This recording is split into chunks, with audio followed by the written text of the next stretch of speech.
ನಮಸ್ತೆ ಬಂಧುಗಳೇ, ಸಂಪರ್ಕ್ ಟಿವಿಯ ಎಲ್ಲ ವೀಕ್ಷಕ ಬಂಧುಗಳನ್ನು ಪ್ರೀತಿಯಿಂದ ನಲ್ಮೆಯಿಂದ ಸ್ವಾಗತಿಸಿಕೊಳ್ತಿದ್ದೇನೆ. ನಾನು ಸಚೇಂದ್ರ ಅಂಬಾಗಿಲು. ಬಂಧುಗಳೇ, ಇವತ್ತಿನ ದಿನಮಾನಗಳಲ್ಲಿ ಒಂದಷ್ಟು ಸಮಾಜದ ಅಡೆತಡೆಗಳನ್ನು ತಿದ್ದುವಲ್ಲಿ, ಅದರ ಜೊತೆಗೆ ಪ್ರಖರ ಮಾತುಗಳಿಂದ ವಿರೋಧಿಸುತ್ತಾ ಕಟ್ಟುಪಾಡುಗಳಿಗೆ ಸ್ವಲ್ಪನೂ ಕೂಡ ಕುಂದುಕೊರತೆ ಬರದ ಹಾಗೆ ಹಿರಿಯರು ಮಾಡಿಕೊಟ್ಟಿರುವಂತಹ ಆಯಕಟ್ಟಿನ ಕಟ್ಟುಪಾಡುಗಳನ್ನು ಇವತ್ತಿನ ಜನರಿಗೆ ತಲುಪಿಸುವಲ್ಲಿ ಬಹಳಷ್ಟು ನಿಸ್ವಾರ್ಥವಾಗಿ ದುಡಿದವರು. ಅದೆಷ್ಟು ಕಷ್ಟಗಳು ಬಂದರೂ ಕೂಡ ತಾನು ಜಗ್ಗದೆ ಶಾಲಾ ದಿನಗಳಿಂದಲೇ ಅದನ್ನು ಪರಿಪಾಠ ಮಾಡಿಕೊಂಡು ತನ್ನ ಬದುಕಿನುದ್ದಕ್ಕೂ ಬರಹವನ್ನು ಬರೆದುಕೊಳ್ಳುತ್ತಾ, ಒಂದಷ್ಟು ಅಂಕಣಗಳನ್ನು ಬರೆದುಕೊಳ್ಳುತ್ತಾ, 20ಕ್ಕೂ ಹೆಚ್ಚು ಪುಸ್ತಕಗಳನ್ನು ಬರೆದುಕೊಳ್ಳುತ್ತಾ, ತಾನು ಅಧ್ಯಯನ ಮಾಡಿದ ವಿಚಾರಗಳನ್ನು ಸರ್ವರಿಗೆ ತಿಳಿಸಬೇಕೆನ್ನುವಂತಹ ಮಹದಾಸೆಯಿಂದ ಇವತ್ತಿನ ದಿನಮಾನಗಳಲ್ಲಿ ನಡೆದಾಡುವ ಗರೋಡಿ ಅನ್ನುವಂಥ ಬಿರುದನ್ನು ಪಡೆದುಕೊಂಡವರು. ಅದೇ ರೀತಿ ಕರ್ನಾಟಕ ರಾಜ್ಯೋತ್ಸವ ಪ್ರಶಸ್ತಿ ಪುರಸ್ಕೃತರಾಗಿರುವಂತಹ 80ರ ಸಂಭ್ರಮದ ಈ ಸಡಗರದಲ್ಲಿ ಬನ್ನಂಜೆ ಬಾಬು ಅಮೀನ್ರ 80ರ ಸಂಭ್ರಮವನ್ನು ವಿಶೇಷ ಕಾರ್ಯಕ್ರಮಕ್ಕೆ ನಿಮ್ಮೆಲ್ಲರೂ ಸ್ವಾಗತಿಸಿಕೊಳ್ತಾ, ಸನ್ಮಾನ್ಯ ಬನ್ನಂಜೆ ಬಾಬು ಅಮೀನ್ರವರನ್ನು ಕೂಡ ಕಾರ್ಯಕ್ರಮಕ್ಕೆ ಆತ್ಮೀಯವಾಗಿ ಸ್ವಾಗತಿಸಿಕೊಳ್ತಿದ್ದೇನೆ. ನಮಸ್ಕಾರ. ನಮಸ್ತೆ. ನಮಸ್ತೆ. ಹೇಗಿದ್ದೀರಿ? ನಿಮ್ಮ ಎದುರಿಗಿದ್ದೇನಲ್ಲ, ಸೌಖ್ಯ ಇದ್ದೇನೆ. 80ರ ಸಂಭ್ರಮ ಹೌದು, ಹೇಗನಿಸ್ತುಂಟು ಈ ಕಾಲಘಟ್ಟದಲ್ಲಿ? ಬನ್ನಂಜೆ ಬಾಬು ಅಮೀನ್ರವರ 80ರ ವಯೋಮಿತಿಯಲ್ಲಿ ಕೂಡ ಚಿರ ಯುವಕರಿಗೆ ನಾಚಿಸುವಂತಹ ನಿಮ್ಮ ಒಂದು ಪಾದರಸದ ವ್ಯಕ್ತಿತ್ವ ಇಂದಿಗೂ ಕೂಡ ಬನ್ನಂಜೆ ಬಾಬು ಅಮೀನ್ರವರು ಎಲ್ಲ ಕ್ಷೇತ್ರಗಳಲ್ಲಿ ಒಮ್ಮೆ ಕೈಯಲ್ಲಿ ಆಡಿಸಿದವರು. ಸೊ ಹೀಗೆ ಹೇಗೆ ಅನಿಸ್ತುಂಟು ನಿಮಗೆ 80ರ? ಸಮಾಧಾನ, ಸಂತೋಷ ಆಗ್ತಾ ಉಂಟು.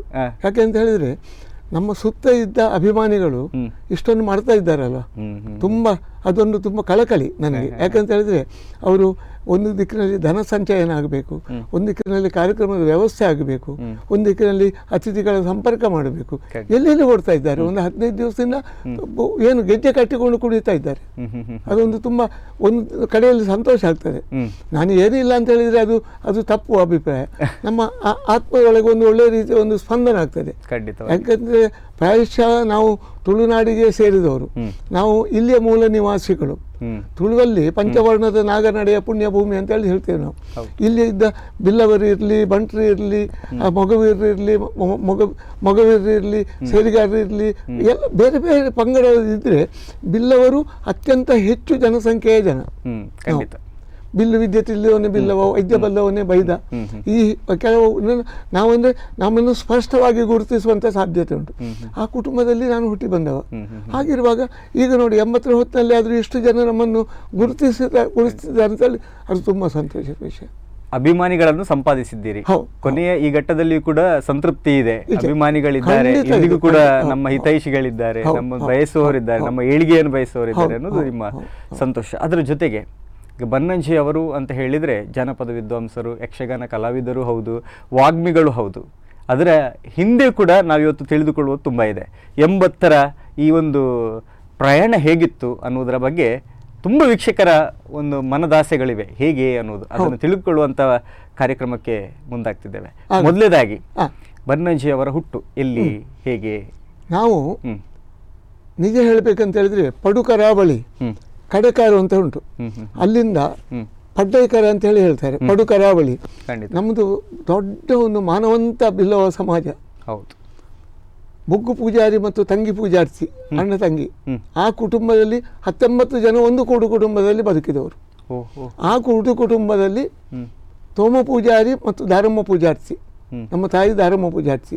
ನಮ್ಮಲ್ಲಿ ಹೆಣ್ಣಿನ ಕಡೆಯಿಂದ ನಾವು ಕುಟುಂಬವನ್ನು ಗುರುತಿಸುವುದು. ಗಂಡು ಬರ್ತಾನೆ ಹೋಗ್ತಾನೆ, ಹೆಣ್ಣು ಆ ಮನೆಯ 7 ತಲೆಮಾರಿನಿಂದ ನಮ್ಮ ಜೀನ್ಸ್ ನಲ್ಲಿ ಅದು ಆ ಶಕ್ತಿ ಇರ್ತದೆ ಅಂತ ಹಿರಿಯರು ಹೇಳಿದ್ದಾರೆ. ಹೌದು. ನಾನು ಆ ಕುಟುಂಬದಲ್ಲಿದ್ದು ನಮ್ಮ ತಾಯಿಯವರು, ನಾನು 9ನೇ ಮತ್ತು ಕಡೆಯ ಮಗ. ತಂದೆ ತಾಯಿಗೆ 9ನೇ ಮಗ, ಕಡೆ ಕನ್ಯೆ ಅಂತ ಹೇಳಿ ತುಳುವಿನಲ್ಲಿ. 9 ಜನ ಯಾರೆಲ್ಲ ಅಣ್ಣ ತಮ್ಮಂದಿರು? ನಾನು 5 ಮಕ್ಕಳ ತಾಯಿ ಆಗಿರುವಂತಹ ಹೊತ್ತಿನಲ್ಲಿ ಮನೆಯಲ್ಲಿ ಒಂದಷ್ಟು ಕೆಲಸ, ಒಂದು ಕಡೆಯಲ್ಲಿ ಮೂರ್ತಗಾರಿಕೆ, ಒಂದು ಕಡೆಯಲ್ಲಿ ತೆಂಗಿನ ತೋಟಗಳು ಬೇಕಷ್ಟು, ಅದೇ ರೀತಿ ಭತ್ತದ ಗದ್ದೆಗಳು. ಈ ಗದ್ದೆ ಮಾಳಿಗೆಯಲ್ಲಿ ನಮ್ಮ ನಮ್ಮ ತಂದೆಯವರು ತಾಯಿಯ ಸೋದರ ಮಾವನ ಮಗ, ಸೋದರ ಸಂಬಂಧ.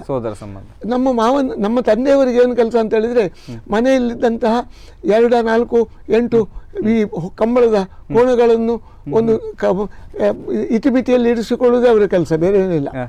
ಆ ಕಾಲದಲ್ಲಿ ಯಾವುದೋ ಒಂದು ಸಣ್ಣ ಮಾತಿಗೆ ನಮ್ಮ ತಾಯಿ ಬೇಸರ ಆಗಿ ಅವರು ಆವಾಗಲೂ ಉಡುಪಿಯ 7 ಶೇಂದಿಯ ಗರಂಜಿಗೆ ನಾವು ಅಲ್ಲಿಂದ ಶೇಂದಿ ಸರಬರಾಜು ಆಗ್ತಿತ್ತು ನಮ್ಮ ಕಡೆಕಾರು ಮನೆತನದಿಂದ.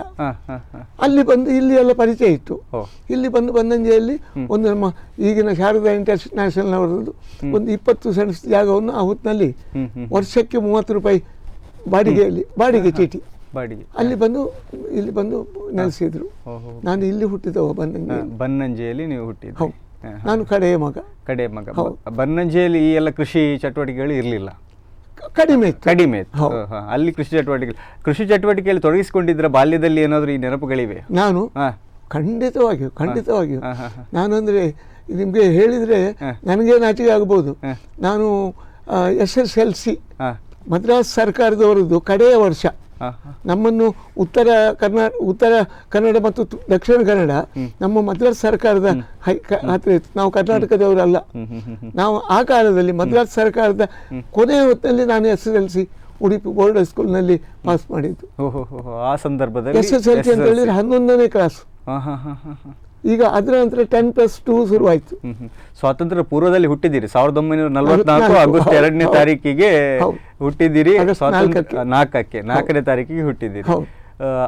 ಅಲ್ಲಿಂದ SSLC ಮುಗಿಸುವಾಗ ಹೊತ್ತಲ್ಲಿ ಮದ್ರಾಸ್ ಸರ್ಕಾರ ಇತ್ತು. ಅಲ್ಲಿಂದ ಮದ್ರಾಸ್ ಸರ್ಕಾರ ಅವ್ರು ಬಿಟ್ಕೊಟ್ರು ನಮಗೆ SSLC ಸರ್ಟಿಫಿಕೇಟ್ ಆದ ನಂತರ ಅವ್ರದ್ದು ಆಡಳಿತ ಬೇರೆ ಆಯ್ತು. ನಾವು ಕರ್ನಾಟಕಕ್ಕೆ ಬಂತು. ಆ ಹೊತ್ತಲ್ಲಿ ಒಂದೆರಡು ವರ್ಷ ನನಗೆ ಕೆಲಸ ಎಲ್ಲ ಇರಲಿಲ್ಲ. ಇಲ್ಲಿ ಬಟ್ಟೆ ಅಂಗಡಿಯಲ್ಲಿ ಬಟ್ಟೆ ಮಡಚೋದು. ಒಂದು ಡಾಕ್ಟರ್ ಮೋಹನ್ದಾಸ್ ಪೈ ಅಂತೇಳಿ ಭಾರಿ ಪ್ರಸಿದ್ಧ ವೈದ್ಯರಿದ್ದರು. ಅವರು ಮನೆಯಲ್ಲಿ ರಾತ್ರಿ ಕಾಯೋದು, ಹಗಲಿಗೆಲ್ಲ ಮೇಜು ಎಲ್ಲ ನಿರ್ಮಲ ಮಾಡುವುದು. ಅವರು ಅಲ್ಲಿ ಊಟ ಹಾಕ್ತಾ ಇದ್ರು. ಒಂದು 60 ರೂಪಾಯಿ ಸಂಬಳ ಕೊಡ್ತಾ ಇದ್ರು. ನಮ್ಮ ಕುಟುಂಬಕ್ಕೆ ತುಂಬ ದೊಡ್ಡ ಆಧಾರ. 12 ವರ್ಷ ಪ್ರಾಯದಲ್ಲಿ ಉಡುಪಿ ಬನ್ನಂಜೆ ಹತ್ರ ಒಂದು ಬ್ರಹ್ಮಗಿರಿ ಅಂತ ಉಂಟು. ಒಂದು ಬ್ರಾಹ್ಮಣರ ಮನೆಯಲ್ಲಿ ಸ್ಥಾನಿಕರು, ಅವರಲ್ಲಿ 4-6 ಎಮ್ಮೆ, ಒಂದು 4-6 ದನ. ನಾನು ಮತ್ತು ನಮ್ಮ ಅಕ್ಕ 4 ಗಂಟೆಗೆ ಎದ್ದುಕೊಂಡು ಹೋಗಿ ಅಲ್ಲಿಂದ ಹಾಲನ್ನು ಉಡುಪಿ ಪೇಟೆಗೆ ಒಂದು 10-20 ಗಿರಾಕಿಗಳಿಗೆ ಕೊಡುವುದು. ನಂತರ ನಾನು ಶಾಲೆಗೆ ಹೋಗೋದು 12ನೇ ವರ್ಷದಲ್ಲಿ. ಯಾಕಂದ್ರೆ ಅದೊಂದು ಆದಾಯ ಇತ್ತು. ನಮ್ಮ ತಾಯಿ ಗದ್ದೆಯಲ್ಲಿ ಬೇಸಾಯ ಎಲ್ಲ ಬೇಕಾದ್ರು ಮಾಡ್ತಿದ್ರು. ನಾನು SSLC ಕಲಿತ ನಂತರವೂ ನಮ್ಮ ತಾಯಿ ಈ ಕೊಯ್ಲಿನ ಹೊತ್ತಿಗೆ 2 ಕೊಯ್ಲಿನ ಪೈರು ಕತ್ತರಿಸುವುದನ್ನು ತಾಯಿ ಮತ್ತು ಮಗ ಇಬ್ಬರು ಒಟ್ಟಿಗೆ ವಹಿಸಿಕೊಳ್ಳುವುದು. ನಾನು ಕೊಯ್ತಾ ಹೋಗುದು, ತಾಯಿ ಈ ಸೂಡಿ ಕಟ್ಟಿಕೊಂಡು ಹೋಗುದು. ಮಧ್ಯಾಹ್ನದ ಹೊತ್ತಿಗೆ ಅಲ್ಲಿ ಒಬ್ಬರು ಕೊಂಕಟರು ಭಾರಿ ಒಳ್ಳೆ ಮನುಷ್ಯ, ಅವರು ಮಧ್ಯಾಹ್ನ ನನ್ನನ್ನು ಪುನಃ ಇದಕ್ಕೆ ಕೈ ಹೊಡ್ಲಿಕ್ಕೆ ನನ್ನನ್ನು ಕರ್ಕೊಂಡು ಹೋಗ್ತಾರೆ. ಮತ್ತೆ ರಾತ್ರಿ ಪುನಃ 1-2 ಗಂಟೆವರೆಗೆ ಭತ್ತ ಒಳಗೆ ಹಾಕ್ಲಿಕ್ಕೆ ನಾನೇ ಹೋಗ್ತಾ ಇದ್ದೆ. ಸಣ್ಣ ಪ್ರಾಯ ಆದ್ರೂ ಒಳ್ಳೆಯ ಉಮೇದುಗಾರಿಕೆ ಇತ್ತು ಆ ಹೊತ್ತಿನಲ್ಲಿ. ಏನು ಪದ ಹೇಳುವುದು, ಕತೆ ಹೇಳುವುದು. ಅಲ್ಲಿ ಇದ್ದ 10 ಜನ ಕೈ ಬಡಿಯುವವರು ಇದ್ದಾರಲ್ವ, ಹೆಂಗಸರು ಗಂಡಸರು, ಅವರಿಗೆಲ್ಲ ಬಹಳ ರಂಗಿನ ಅವರ ಕೆಲಸವೇ ಗೊತ್ತಾಗುವುದಿಲ್ಲ. ಅದರ ನಂತರ 1-2 ಮುದುಕರನ್ನೆಲ್ಲ ಸೂಟೆ ಹಿಡಿದುಕೊಂಡು ಅವರನ್ನು ಜಾಗಕ್ಕೆ ತಲುಪಿಸ್ಬೇಕು ರಾತ್ರಿ 1 ಗಂಟೆ 2 ಗಂಟೆಗೆ. ಮಗ ನನ್ನನ್ನೊಂದು ಅಲ್ಲಿ ಮನೆಯವರೆಗೆ ಬಿಡು ಮಗ, ನಾನಿದ್ದೇನೆ. ಅದರ ನಂತರ ಬೆಳಿಗ್ಗೆ ಪುನಃ 5 ಗಂಟೆಗೆ ಎದ್ದು ಒಂದು ಕಥೆಯೇ ಬೇರೆ ಅದು. ನಿಮ್ಮ ಯಾವ ಜಿಮ್ನಾಸ್ಟಿಕ್ಕು ಅದಕ್ಕೆ ತಾಳೆ ಬರುವುದಿಲ್ಲ, ಹೊಂದಾಣಿಕೆ ಇಲ್ಲ. 5 ಗಂಟೆಗೆ ಎದ್ದು ಈ ಬೂದಿ ಉದ್ದಿನ ಗದ್ದೆಗೆ ಉಳುವಂಥ ಹೊತ್ತಿನಲ್ಲಿ ಬೂದಿ ಬಿಸಾಡ್ಲಿಕ್ಕೆ ಹೋಗೋದು. ಇದಕ್ಕೆಲ್ಲ ಚಿಲ್ಲರೆ ಆ ಹೊತ್ತಿನಲ್ಲಿ ದುಡ್ಡು ಕೊಡ್ತಿದ್ರು. ಇದು ನಾವು ಮನೆಯವರ ಹತ್ರ ಕೇಳದೆ, ನಮಗೆ ಖರ್ಚಿಗೆ ಏನಿಲ್ಲ, ಮನೆಯವರ ಹತ್ರ ಕೇಳದೆ ಉಳಿತಾಯ ಮಾಡುವಂತಹ ವಿಧಾನಗಳಿದ್ವು. ನಾನು 1-2 ವರ್ಷ ತಾಯಿಯವರೊಟ್ಟಿಗಿದ್ದೆ. ನಮ್ಮಲ್ಲಿ ಒಂದು GSP ಗೌಡ ಸರಸ್ವತಿ ಜನಾಂಗದವರು 4 ಕೊಂಕಣರ ಮನೆ ಇತ್ತು. ಅವರಲ್ಲಿ ಎಷ್ಟು ತೆಂಗಿನ ಮರ ಉಂಟು, ಎಷ್ಟು ಕಂಗಿನ ಮರ ಉಂಟು, ಅಡಿಕೆ ಕೀಳುವುದು, ತೆಂಗಿನ ಕಾಯಿ ಕೀಳುವುದು ಎಲ್ಲ ನಾನೇ ಮಾಡ್ತಿದ್ದೆ. ದುಡ್ಡು ಕೊಡ್ತಿದ್ರು. ಯಾರು ಧರ್ಮಕ್ಕೆ ಬಿಟ್ಟಿ ಚಾಕರಿ ಅಲ್ಲ, ಚಹಾ ಕೊಡ್ತಿದ್ರು, ದುಡ್ಡು ಕೊಡ್ತಿದ್ರು, ಊಟ ಆಗ್ತಿದ್ರು. ಇದೆಲ್ಲ ಇವತ್ತು ಪ್ರಾತಸ್ಮರಣೀಯರು ನನಗೆ. ಆ ಕಾಲದಲ್ಲಿ ಹಾಗಿತ್ತು. ಒಂದು ಕರೆ ಇದೆ. ಹಲೋ, ಸನ್ಮಾನ್ಯ ಭಾಸ್ಕರ್ ಅವರಿದ್ದಾರೆ. ಬಹುಶಃ ಬನ್ನಂಜೆಯವರನ್ನು ಬಹಳ ಹತ್ತಿರದಿಂದ ಅರಿತವರು, ಬಹಳ ಅವರನ್ನು ನಮಗಿಂತ ಜಾಸ್ತಿ ನೋಡಿದವರು. ಬನ್ನಂಜೆ ಬಾಬಾ ಮಿಂಡ್ರ ಬಗ್ಗೆ ಏನಿಸ್ತದೆ ಸರ್? ಈ ಸಂದರ್ಭದಲ್ಲಿ 80ರ ಸಂಭ್ರಮದಲ್ಲಿ ತಾವು ಕೂಡ ಬಹಳಷ್ಟು ಆಕ್ಟಿವ್ ಆಗಿ ತೊಡಗಿಸಿಕೊಂಡಿದ್ದೀರಿ. ಇದರಲ್ಲಿ ಏನನಿಸ್ತಾ ಉಂಟು ಸರ್ ನಿಮ್ಗೆ? ತುಂಬಾ ಸಂತೋಷದಿಂದ ನಾವು ಈ ಕಾರ್ಯಕ್ರಮದಲ್ಲಿ ಭಾಗವಹಿಸುತ್ತಿದ್ದೇವೆ. ಖಂಡಿತ. ಬನ್ನಂಜರವನ್ನು ಸುಮಾರು 30 ವರ್ಷಗಳಿಂದ ತುಂಬಾ ಹತ್ತಿರದಿಂದ ನಾವು ಕಂಡಿದ್ದೇವೆ. ಖಂಡಿತ. ಬೈದಶ್ರೀ ಆರಂಭದಿಂದ ನಾವು ಅವರ ಸಂಪರ್ಕದಲ್ಲಿದ್ದೇವೆ. ಗರುಡಿಗಳ ಬಗ್ಗೆ ತುಂಬಾ ಆಸಕ್ತಿ ಉಳ್ಳ ವ್ಯಕ್ತಿಯಾದ ಕಾರಣ ನಾವು ಒಂದು ಗರಡಿಯ ಚಾಕರಿಯ ಸಂಸಾರ ಆದ ಕಾರಣ ನಮ್ಗೆ ಮಾವನ ಸ್ಥಿತಿಯಲ್ಲಿ ಅವರಿದ್ದಾರೆ. ನಾವು ನಮ್ಮ ಎಲ್ಲ ತಪ್ಪು ಒಪ್ಪುಗಳನ್ನು ಮನ್ನಿಸಿಕೊಂಡು ಅವರು ನಮ್ಮನ್ನು ನಡೆಸಿಕೊಂಡು ಬರ್ತಿದ್ದಾರೆ. ಅದರಲ್ಲಿ ಕೂಡ ನಮ್ಮ ಆತ್ಮಾನಂದ ಸರಸ್ವತಿ ITI ಬಿಲ್ಲಾಡಿ ಖಂಡಿತ ಇದರ ಆರಂಭದಿಂದ ಅವರು ಶಿವರಮಣ್ಣ ಮತ್ತೆ ಓಬಣ್ಣ ಎಲ್ಲ ಸ್ವಾಮಿಗಳೊಂದಿಗೆ ಉತ್ತಮ ಸಂಪರ್ಕದಲ್ಲಿ ನಡೆಸಿಕೊಂಡು ಬರ್ತಾ ಇದ್ದಾರೆ. ನಮಗೊಂದು 5-6 ವರ್ಷಗಳಿಂದ ಅದರಲ್ಲಿ ಒಂದು ಟ್ರಸ್ಟಿಯಾಗಿ ಕೆಲಸ ಮಾಡುವಂತ ಒಂದು ಅವಕಾಶವನ್ನು ಕೂಡ ನಮ್ಮ ಬನ್ನಂಜಿಯವರು ನಮಗೆ ಒದಗಿಸಿಕೊಟ್ಟಿದ್ದಾರೆ. ಖಂಡಿತ. ಅವರ ಎಲ್ಲ ಸಾಮಾಜಿಕ ಚಟುವಟಿಕೆಗಳನ್ನು ಪುರಸ್ಕರಿಸಿ ರಾಜ್ಯ ಸರ್ಕಾರವು ಅವರನ್ನು 2001ರಲ್ಲಿ ರಾಜ್ಯೋತ್ಸವ ಪ್ರಶಸ್ತಿ ಕೊಟ್ಟು ಪುರಸ್ಕರಿಸಿತ್ತು. ಸಾರ್ವಜನಿಕ ಅಭಿನಂದನೆ ಅಂತೇಳಿ ನಮ್ಮಲ್ಲಿ ಆ ಸಮಯದಲ್ಲಿ ನಮ್ಗೆ ಆ ಕೆಲಸವನ್ನು ಮಾಡ್ಲಿಕ್ಕೆ ಆಗ್ಲಿಲ್ಲ. ಹೌದು ಖಂಡಿತ. ಹೌದು ಅದಕ್ಕಾಗಿ ಅವರೀಗ 80 ವರ್ಷ ನಡೀತಾ ಇದೆ. ಆ ಸಂದರ್ಭದಲ್ಲಿ ಎಲ್ಲರನ್ನು ಒಟ್ಟುಗೂಡಿಸಿ ಒಂದು ಜಾತಿಗೆ ಅವರನ್ನು ಸೀಮಿತವಾಗಿರಿಸದೆ ಎಲ್ಲರನ್ನು ಎಲ್ಲ ಜಾತಿ ವರ್ಗದವರನ್ನು ಕೂಡಿಸಿಕೊಂಡು ಮಾಡುವಂತ ಒಂದು ಆಲೋಚನೆ ಬಂತು. ಅದನ್ನು ನಮ್ಮ ಆತ್ಮೀಯರ ಮುಂದೆ ಇಟ್ಟಾಗ ಎಲ್ಲರೂ ಸಂತೋಷದಿಂದ ಒಪ್ಪಿ ಅದನ್ನು ಈಗ ನಾವು ಕಾರ್ಯಗತ ಮಾಡುತ್ತಿದ್ದೇವೆ. ನಾಡ್ದು ಆದಿತ್ಯವಾರ 17ನೇ ತಾರೀಕಿನಂದು ಬೆಳಗ್ಗೆ 8:45 ಗಂಟೆಯಿಂದ ಸಂಜೆ 5 ಗಂಟೆ ತನಕ ಈ ಕಾರ್ಯಕ್ರಮ ನಡೆಯಲಿಕ್ಕಿದೆ. ಖಂಡಿತ. ಅದರಲ್ಲಿ ಅವರಿಗೆ ಸನ್ಮಾನ, ಅವರ ಬರೆದ ಪುಸ್ತಕಗಳ ವಿಮರ್ಶೆ, ದೈವಾರಾಧನೆ, ಗರಡಿ ಬಗ್ಗೆ ಎಲ್ಲ ಕಾರ್ಯಕ್ರಮಗಳನ್ನೆಲ್ಲ ಹಾಕೊಂಡಿದ್ದೇವೆ.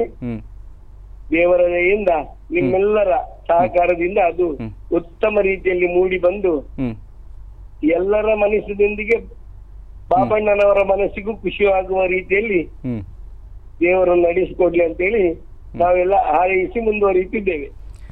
ಖಂಡಿತ. ಅವರ ಒಡನಾಡಿಗಳಾಗಿದ್ದುಕೊಂಡು ಒಂದು 30 ವರ್ಷಗಳಿಂದ ನಮ್ಮಲ್ಲಿ ಒಂದು ಕೇಳುವಂತ ಪ್ರಶ್ನೆ, ಬನ್ನಂಜೆ ಬಾಬು ಅಮೀನ್ರವರು ಅತ್ಯುತ್ತಮರಲ್ಲಿ ಅತ್ಯುತ್ತಮ ಬರಹಗಾರರು, ಅತ್ಯುತ್ತಮರಲ್ಲಿ ಅತ್ಯುತ್ತಮ ವಾಗ್ಮಿಗಳು, ಅದೇ ರೀತಿ ಸಮಾಜಮುಖಿ ಚಿಂತನೆಗಳಲ್ಲಿ ತೊಡಗಿಸಿಕೊಂಡವರು. ಅದಕ್ಕೆ ಪ್ರತ್ಯಕ್ಷವಾಗಿ ನಾವು ನೋಡುವಂಥದ್ದು ಆತ್ಮಾನಂದ ITI ಕಾಲೇಜನ್ನು ಬಹಳಷ್ಟು ಕಷ್ಟಪಟ್ಟು ಬೆಳೆಸಿದ್ದಾರೆ ಆ ದಿನಮಾನಗಳು. ಆದರೆ ಬನ್ನಂಜೆ ಅವರು ನಿಷ್ಠುರವಾದಿಗಳು, ನೇರವಾದ ನಡೆನುಡಿಯನ್ನು ಹೊಂದಿರುವವರು. ಯಾವ ರೀತಿಗಳ ಜೋಡಣೆ ಇತ್ತು ನಿಮ್ಮದು ಮತ್ತು ಅವರದ್ದು? ಅವರು ಅಂತೂ ಒಪ್ಪಿಕೊಳ್ಳುವುದೇ ಇಲ್ಲ, ತಪ್ಪು ಅಂತ ಹೇಳಿದ್ರೆ ತಪ್ಪಂತಲೇ ವಾದಿಸುವವರು ಅವರು. ಅದರ ಬಗ್ಗೆ ಮಾತನಾಡುದಾದ್ರೆ? ಯಾಕಂತ ಹೇಳಿದ್ರೆ ನಾವು ಅವರನ್ನು ಕಂಡಾಗ ಎಲ್ಲರೂ ಹೇಳಿದಾಗೆ ಅವರು ಸ್ವಲ್ಪ ನೇರ ನುಡಿ, ನಿಷ್ಠೂರವಾದಿಗಳು. ಅದು ಸತ್ಯ ಕೂಡ. ಯಾಕಂತ ಹೇಳಿ ಅವರ ಅನುಭವವನ್ನು ನಾವು ಕಂಡ್ರೆ ಅವರಿಗೆ ಎಷ್ಟೋ ದೊಡ್ಡ ಜನ ಆಗಿ ಬೊಂಬೆಯಲ್ಲಿ ಸಹ ಬೆಳೀಬಹುದಿತ್ತು. ಹೌದು. ಅಲ್ಲಿ ಕೂಡ ನೇರ ನಡೆ ನುಡಿಯಿಂದ ಎಲ್ಲವನ್ನು ತ್ಯಜಿಸಿ ಊರಿಗೆ ಬಂದದ್ದು ಅದು ದೊಡ್ಡ ನಮ್ಮ ಆಸ್ತಿ ಆಯ್ತು. ಖಂಡಿತ. ತದನಂತರ ಅವರು 22 ಪುಸ್ತಕಗಳನ್ನು ಬರೆದ್ರು, ಎಲ್ಲ ಅಧ್ಯಯನ ಮಾಡಿದ್ರು. ಹೌದು. ಒಂದು ನಾವು ಕಂಡುಕೊಂಡದ್ದು, ಅವರಿಗೆ ಯಾರೇ ಒಂದು ಕಾರ್ಯಕ್ರಮಕ್ಕೆ ಆಮಂತ್ರಣ ನೀಡಿದ್ರೆ 5 ಗಂಟೆಗೆ ಕಾರ್ಯಕ್ರಮ ಅಂತ ಹೇಳಿದ್ರೆ ಅವರು 4:15 ಒಳಗೆ ಅಲ್ಲಿ 4:30 ಖಂಡಿತ ಇರ್ತಾರೆ. ಖಂಡಿತ. ನನ್ನನ್ನು ಸೇರಿ ನಮ್ಮಂತವರು ಕಾರ್ಯಕ್ರಮ ಆಯೋಜಿಸುವಾಗ ನಾವು ಅಲ್ಲಿ ಬಂದು 5 ಗಂಟೆ ಹೇಳಿದ್ರೆ 5 ಗಂಟೆಗೆ ಬ್ಯಾನರ್ ಕಟ್ಟುವುದು. ಖಂಡಿತ ಅವ್ರು ಕಟ್ಟುವ ಅಂತ ಪರಿಸ್ಥಿತಿ. ಯಾಕಂತ ಹೇಳಿದ್ರೆ ಎಲ್ಲ ಬಿಸಿ ಇರುವಾಗ ಇದನ್ನು ನೋಡಿದವರು ಅವರು ಸುಮ್ಮನೆ ಅಂತೂ ಖಂಡಿತ ಕೂತ್ಕೊಳ್ಳುದಿಲ್ಲ, ಅದ್ರ ಬಗ್ಗೆ ಕಮೆಂಟ್ ಹಾಕ್ತಾರೆ. ಖಂಡಿತ. ಅದೇ ಅವರ ನಿಷ್ಠೂರವಾದದ್ದು ಒಂದು ಕಾರಣ. ಹೌದು. ಯಾಕಂತ ಹೇಳಿದ್ರೆ ಅವರು ಒಂದು ವಿಷಯವನ್ನು ಹಿಡಿದುಕೊಂಡ್ರೆ ಅದನ್ನು ಮುಗಿಯುವ ತನಕ ನಿದ್ರಿಸುವುದಿಲ್ಲ. ಖಂಡಿತ. ಸಮಯ ಪ್ರಜ್ಞೆ ಇತ್ತು ಅವರ ಹತ್ರ. ನಮ್ಮಲ್ಲಿ ಯುವಕರಲ್ಲಿ ಒಂದೊಂದು ಕೊರತೆಗಳಿದೆ.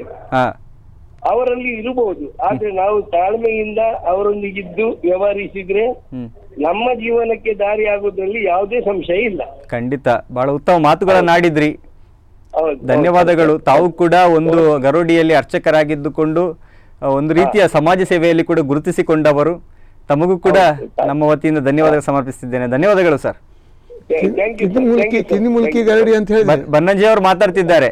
ಕಿನ್ನಿಮುಲ್ಕಿ ಗರಡಿ ಅಂತ ಹೇಳಿದ್ರೆ ನನ್ಗೊಂದು ತಾಯಿ ಮನೆ ಇದ್ದ ಹಾಗೆ. ನಾನೊಂದು ವೈದ್ಯರಿಗಳಿಗಾಗಿ ನನ್ನ ದೇಹ ಅರ್ಪಣೆ ಆದ್ರೂ ನಾನು ಈ ಹೊತ್ತಿನಲ್ಲಿ ಅಂತ್ಯ ಬಯಸುವುದು ನಾನು ಸಂತೋಷದಿಂದ ಇರ್ತೇನೆ. ಯಾಕೆಂದ್ರೆ ನಮಗೆ ಕುಲದೇವರವರು ಸತ್ಯವನ್ನು ಗೆಲ್ಲಿಸಿ ಕೊಡ್ತೇವೆ, ನಂಬಿದವರಿಗೆ ಇಂಬು ಕೊಡ್ತೇವೆ ಅನ್ನುವಂತ ಅಮರ ವಾಕ್ಯ.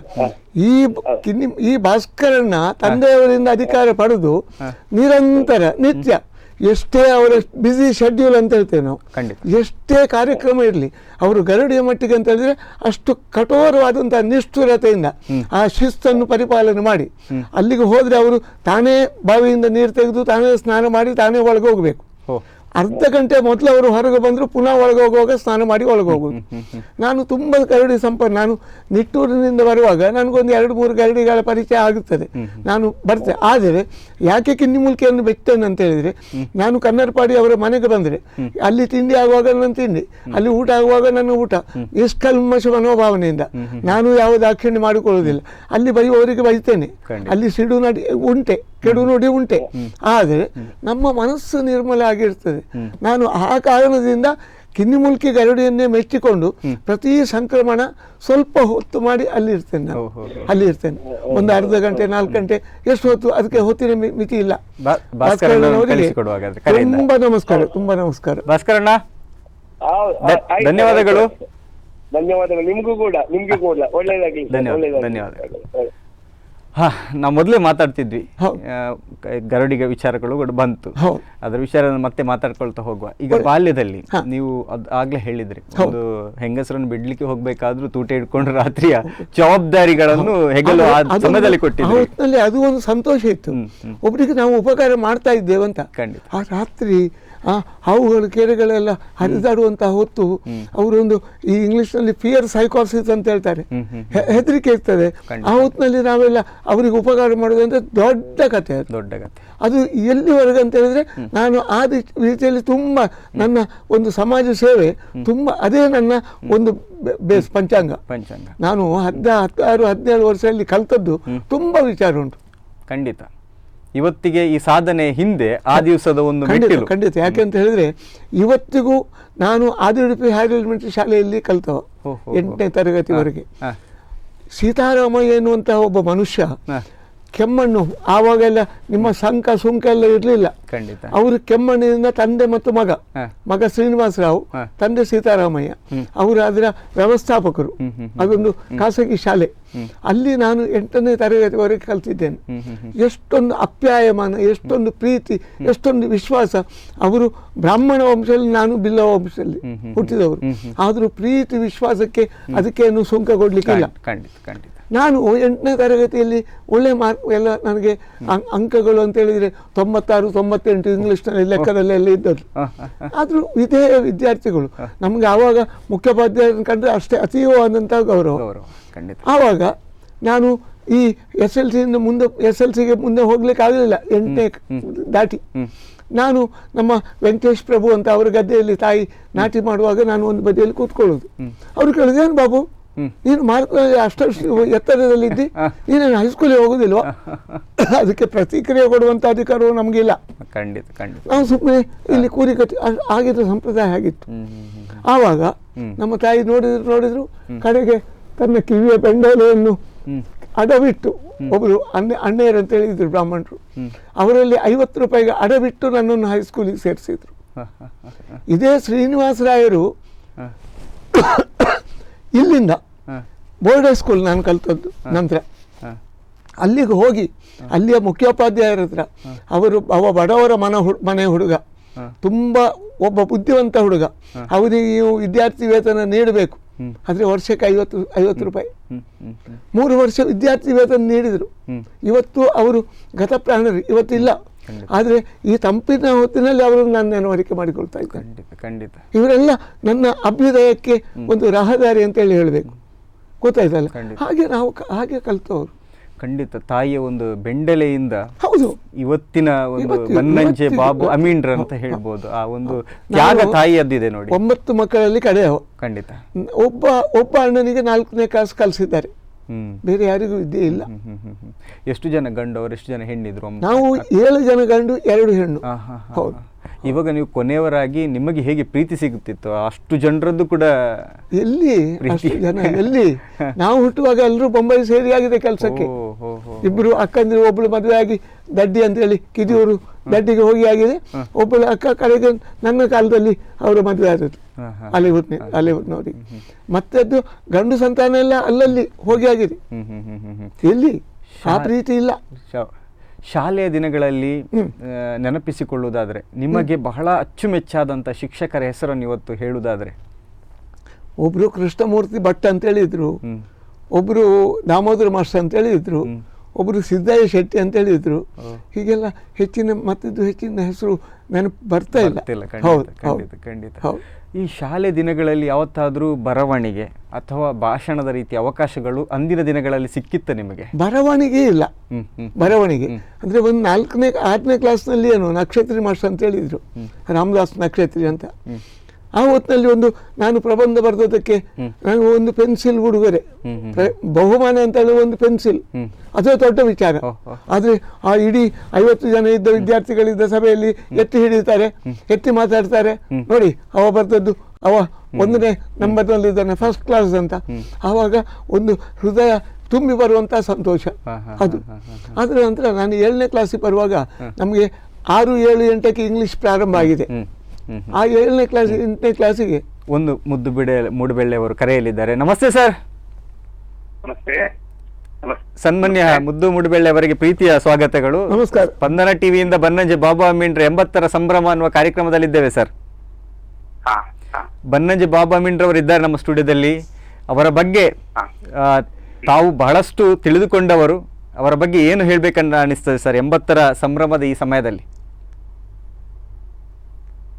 ತುಂಬಾ ಸಮಯದಿಂದ ಉಂಟು ಬನ್ನಂಜೆ ಬಾಬು ಅಮೀನ್, ಹಿರಿಯರಾದ ಬನ್ನಂಜೆ ಬಾಬು ಅಮೀನ್ ಅವರ ಸಂಪರ್ಕ ತುಂಬಾ ಸಮಯದಿಂದ ಉಂಟು.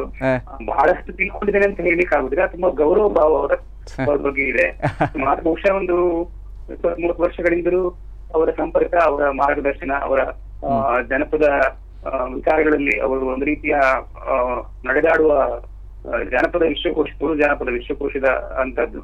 ಹಾಗಾಗಿ ಮಾತಿನಲ್ಲಿ ಕೂಡ ಅವರ ಮಾರ್ಗದರ್ಶನಗಳ ಮಾತುಗಳಲ್ಲಿ ಜಾನಪದದ ಬಗ್ಗೆ ಎಲ್ಲ ಗರಡಿಗಳಿರ್ಬೋದು, ಬೇರೆ ದೈವಾರಾಧನೆ ಇರ್ಬೋದು, ರೀತಿ ರಿವಾಜುಗಳಿರ್ಬೋದು, ಗುಡಿ ಕಟ್ಟೆಗಳ ವಿಷಯ ಆಗಿರ್ಬೋದು, ಮದುವೆಗಳ ವಿಷಯ ಆಗಿರ್ಬೋದು, ಮದುವೆ ಯಾವುದೇ ಸಂದರ್ಭಗಳಲ್ಲಿ ಮದುವೆ, ಮರಣ ಅಥವಾ ಶ್ರೀಮಂತ, ಹುಟ್ಟು, ಹಬ್ಬಗಳು, ಇದು ಯಾವುದೇ ವಿಚಾರ ಅದು ಕೂಡ ಅವರೊಂದು ಅಧಿಕೃತವಾಗಿ ಹೇಳಬಲ್ಲಂತವರು.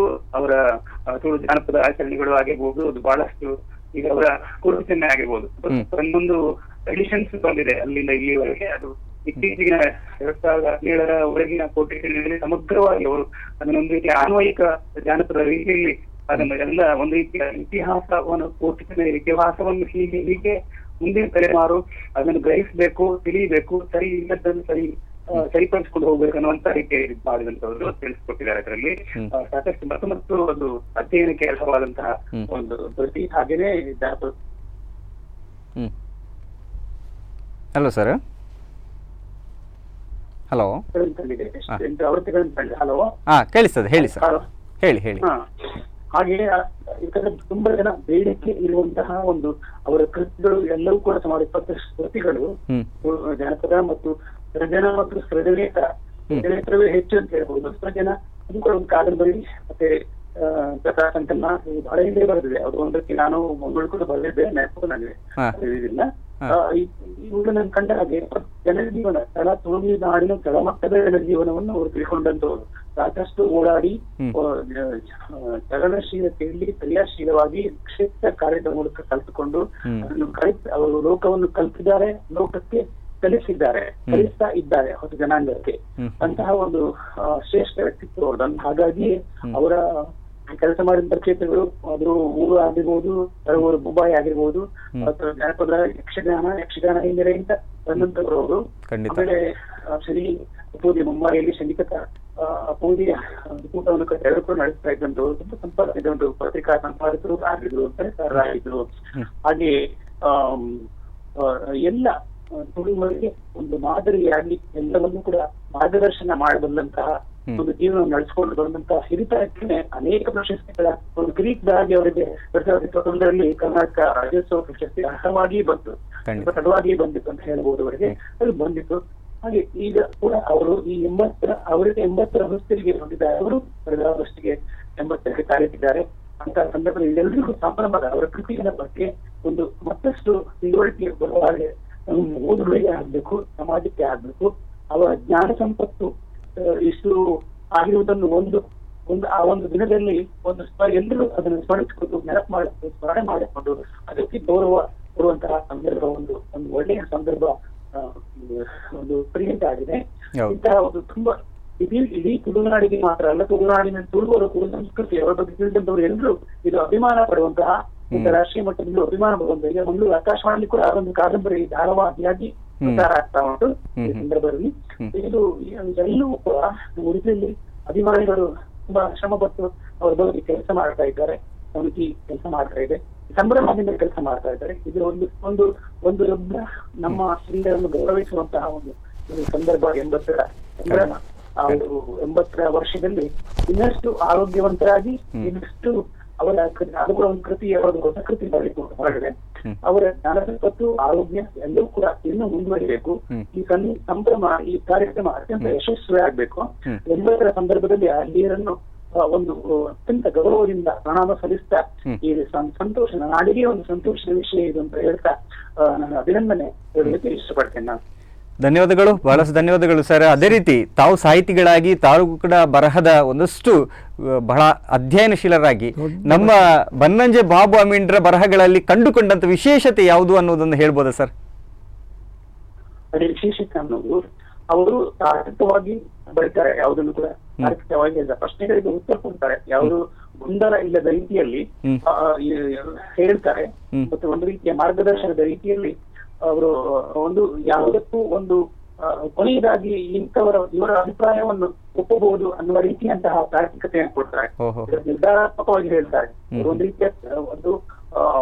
ರೀತಿಯ ನೇರ ನಡೆನುಡಿ ಹೇಳುವುದನ್ನು ಬಹಳ ಖಾರವಾಗಿ ಹೇಳುವಂತದ್ದು. ಆ ಖಾರವಾಗಿ ಹೇಳುವುದರಿಂದಾಗಿ ಎಷ್ಟು ಜನಕ್ಕೆ ಬಹುಶಃ ಅವರಿಂದ ವಿರೋಧಿಗಳು ಕೂಡ ಆಗಿರ್ಬೋದು, ಆದ್ರೂ ಕೂಡ ಅವರನ್ನು ಗೌರವಿಸುವವರಿದ್ದಾರೆ. ಅವರನ್ನು ದೂರ ಮಾಡಿಕೊಂಡ್ರು ಕೂಡ ಅಷ್ಟೇ.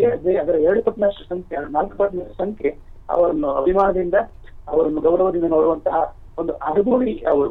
ವಿದ್ವಾಂಸ ರೀತಿಯಲ್ಲಿ, ವಿದ್ವಾಂಸರ ನೆಲೆಯಲ್ಲಿ ಆಗಿರ್ಬೋದು, ಸರಳ ನಡೆನುಡಿ, ಸರಳವಾಗಿ ಇರುವಂತವರು, ಸರಳವಾಗಿ ಇರ್ತಾ ಅವರ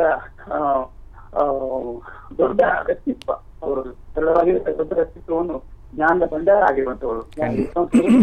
ಯಾವುದೇ ವಿಷಯವನ್ನು ಅಧಿಕಾರಯುತವಾಗಿ ಜನರಿಗೆ ಸಂಬಂಧಪಡುವಂತಹ ವಿಚಾರವನ್ನು, ಯಾವುದೇ ವಿಚಾರವನ್ನು ಅಧಿಕಾರಯುತವಾಗಿ ಹೇಳಬಲ್ಲಂತಹ ಸಾಮರ್ಥ್ಯ ಇರುವಂತವರು ಬನ್ನಂಜೆ ಬಾಬು ಅಮೀನ್. ಖಂಡಿತ ನಮ್ಮ ಸ್ಟುಡಿಯೋದಲ್ಲಿ ಇದ್ದಾರೆ. ಏನ್ ಹೇಳಲಿಕ್ಕೆ ಬಯಸ್ತೀರಿ? ಶುಭಾಶಯಗಳನ್ನು ಕೋರ್ಲಿಕ್ಕೆ ಸರ್, ಮಾತಾಡಿ ಅವ್ರ ಹತ್ರ ಸರ್. ಬನ್ನಂಜೆ ಅವರು ನಮ್ಮ ಸ್ಟುಡಿಯೋದಲ್ಲಿ ಇದ್ದಾರೆ ಸರ್. ಕೊನೆಯದಾಗಿ ಅವರಿಗೆ ಶುಭಾಶಯ ಕೋರುವುದಿದ್ರೆ ನೇರವಾಗಿ ಮಾತಾಡಿ ಸರ್. ಮಾತಾಡಿ ಸರ್ ಬನ್ನಂಜೆ ಅವರೇ. ಮುದಣ್ಣ, ತುಂಬಾ ಉಪಕಾರ ಆಯ್ತು. ನೀವು ನಿಜವಾಗಿ ನಮಸ್ಕಾರ ಬಾಬಣ್ಣ. ನಮಸ್ಕಾರ ಬಾಬಣ್ಣ. ಆಕಾಶವಾಣಿ ಕಾರ್ಯಕ್ರಮ ಆಗುವುದೊಂದು ಆಕಾಶವಾಣಿ ಮಸ್ತ್ ಸಮಾಜ ಸಂಪರ್ಕ ಹಿರಿಯರ ನಕರು ಒಂಜಿ ಮಾರ್ಗದರ್ಶನ ಕೊರೊಂದು ಮೇಲ್ ಪಂಕ್ತಿಗಳು ಆಗಿನ ಹೆಚ್ಚು ಕಡಿಮೆ ಸರಿ ಮಾಡ್ತಾರೆ ಪ್ರಯತ್ನ ಈರಿನ ಒಂದು ಆಶೀರ್ವಾದಗಳು ಎಂಕಲು ಕೊಡು. ಈರಿನ ಒಂದು ಆರೋಗ್ಯ ನಡಲ ಈರಿನ ಜ್ಞಾನ ಪ್ರಸಾರ ನಡ್ಕೊಂಡು ಆ ಒಂದು ದೇವರು ಅನುಗ್ರಹ ಮಾಡಿಕೊಡ್ಬೇಕು. ಖಂಡಿತ ನಾರಾಯಣ ಗುರು ಬೊಕ್ಕ ಬೇರೆ ಬೇರೆ ಬೈದರು. ಇದು ನಮ್ಮದನ್ನ ಸತ್ಯರು, ತುಳುನಾಡದ ಸತ್ಯರು. ಇದು ವರ್ಷಗಟ್ಟಲೆ ಆಕಾಶವಾಣಿ ಇರ್ತದೆ. ಒಂದು ನಿಜವಾದ ಒಂದು ಹೊಸತ್ತು ಒಂದು ಆಯಾಮವನ್ನು ಸೃಷ್ಟಿ ಮಾಡ್ತಾರೆ. ಅದಕ್ಕೋಸ್ಕರವಾದ ಸೋಲೈತು ಸೊಲ್ಮೆ ಸಂದಾಯ ಮಾಡ್ತಾರೆ. ಸೊಲ್ಮೇಲೆ ಸಂದಾಯ ಬಂತಂದಿಲ್ಲ. ನಮ್ಮ ಸ್ಪಂದನ ಟಿವಿದ ಮಾತ ವೀಕ್ಷಕ ಬಂದಲ್ಲ ಪರವಾಗಿಲ್ಲ. ಇರಕ್ಕೆ ಸೊಲ್ಮೇಲೆ ಸಂದಾಯ ಬಂತಂದಿಲ್ಲ. ಸೊಲ್ಮೇಲೆ ಸರ್. ವೀಕ್ಷಕ ಬಂಧುಗಳೇ, ಒಂದಷ್ಟು ವಿಚಾರಗಳು ಬಾಲ್ಯದ ವಿಚಾರಗಳು. ನಮ್ಮ ಬನ್ನಂಜೆ ಬಾಮು ಅಮೀನ್ರವರ ಬಾಲ್ಯ ಹೇಗಿತ್ತು, ಇವತ್ತು 80ರ ವಯೋಮಿತಿಗೆ ಬಂದರೂ ಕೂಡ ಒಂದಷ್ಟು ಸಾಧನೆ ಎಲ್ಲ ಕಡೆ ಕೂಡ ತನ್ನ ಹೆಸರು ಕೇಳಿ ಬಂದರೂ ಕೂಡ ಅವರ ತಾಯಿಯ ಒಂದು ಬೆಂಡಳೆಯನ್ನು ಅಡವಿಟ್ಟುಕೊಂಡು ತನ್ನ ಆ ದಿವಸದ ಪಠ್ಯಕ್ರಮಗಳಿಗೆ ಶಾಲೆಯ ದಿನಗಳಿಗೆ ಕಲಿತಂತಹ ನಮ್ಮ ಧೀಮಂತರು ಬನ್ನಂಜೆ ಬಾಬು ಅಮೀನ್ರವರು. ಒಂದಷ್ಟು ವಿಚಾರಗಳನ್ನು ತಿಳಿದುಕೊಳ್ಳೋಣ. ಒಂದು ಸಣ್ಣ ವಿರಾಮದ ನಂತರ ನಿಮ್ಮ ಮುಂದೆ ಬರ್ತೇವೆ.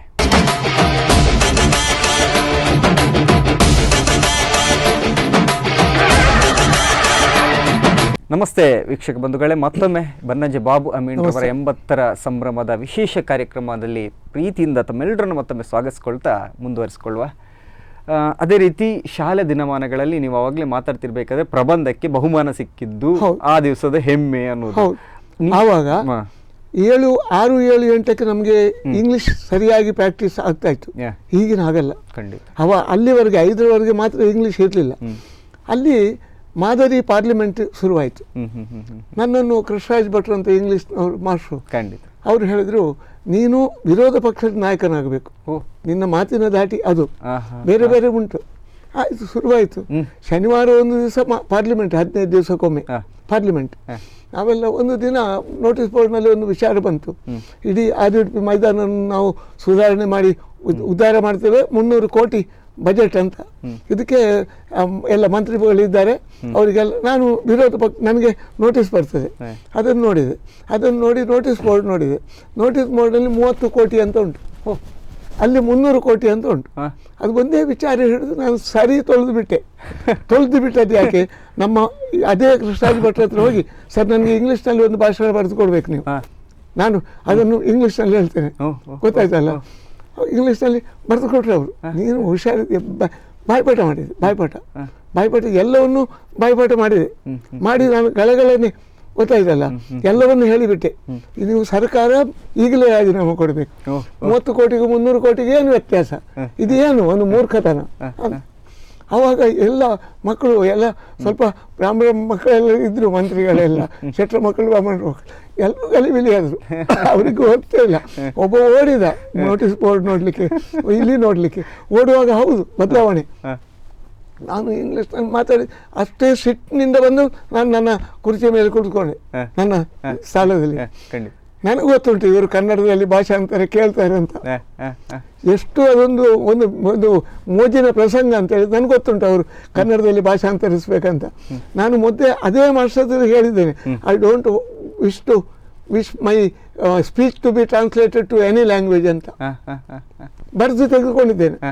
ಮೇಲೆ ಹೋದೆ, ಅವರು ಕೇಳಿದರು ಮಂತ್ರಿಗಳು, ಎಂತ ಸುಧಾರಣಾ ಮಂತ್ರಿ, ಕೃಷಿ ಮಂತ್ರಿ ಯಾರೆಲ್ಲ ಇದ್ರು. ಅವ್ರು ಹೇಳಿದ್ರು ನಮಗೆ ಅದು ಭಾಷಾಂತರಿಸ್ಬೇಕು ಅಂತ. ನಾನು ಪಟಕ್ಕ ಸ್ಟೇಜಿಗೆ ಹಾರಿದೆ. ಸ್ಟೇಜಿಗೆ ಆ ಪ್ರಾಯ ಆಗಿತ್ತು, ಒಂದು ಸ್ಪರ್ಧೆ ಅದು ಆಯಿತು.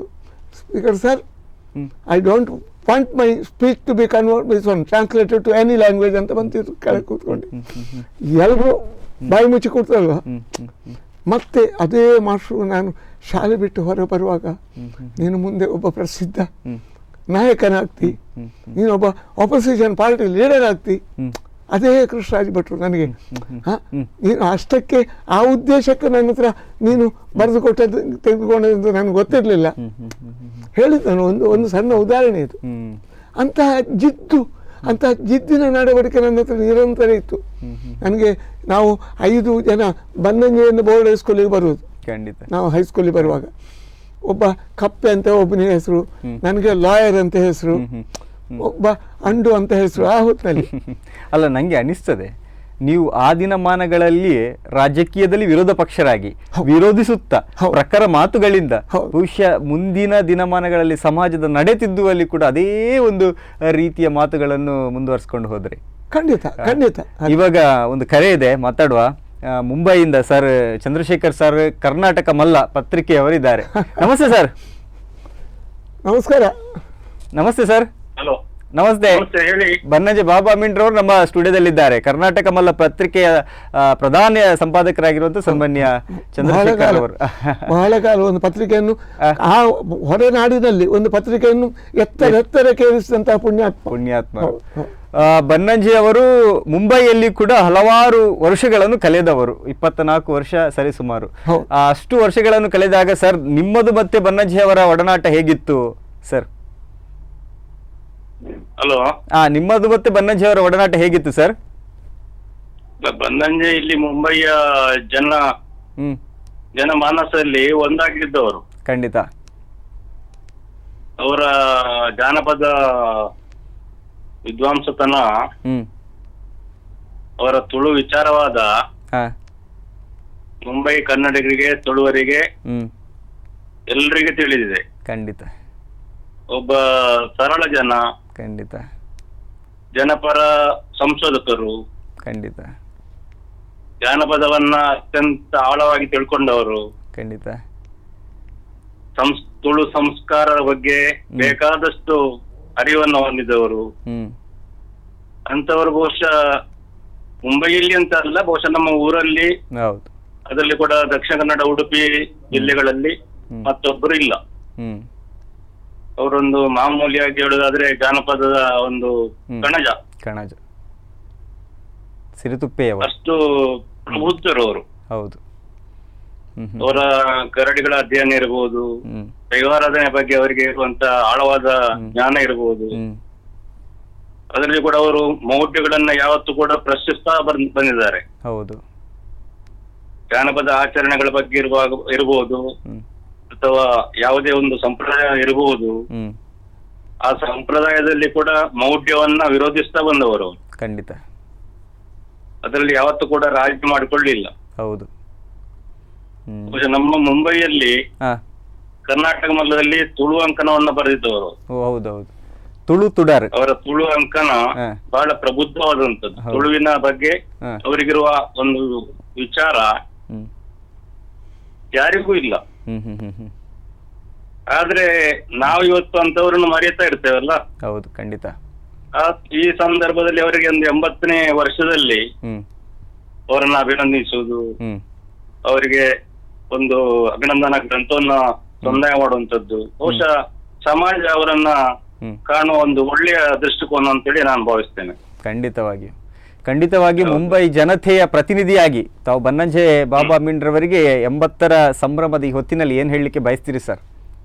ಎಲ್ಲರ ಅವರಿಗೆ ತುಂಬಾ ಶುಭಾಶಯಗಳನ್ನು ಹೇಳುತ್ತೇನೆ. ನಮಗೆ ಅತ್ಯಂತ ಒಬ್ರು ಬೇಕಾದ ವ್ಯಕ್ತಿ ಅವರು. ಯಾವತ್ತೂ ಕೂಡ ಅವರಿಗೆ ಗರ್ವ ಅಂತ ಇಲ್ಲ, ಆಮ್ ಇಲ್ಲ.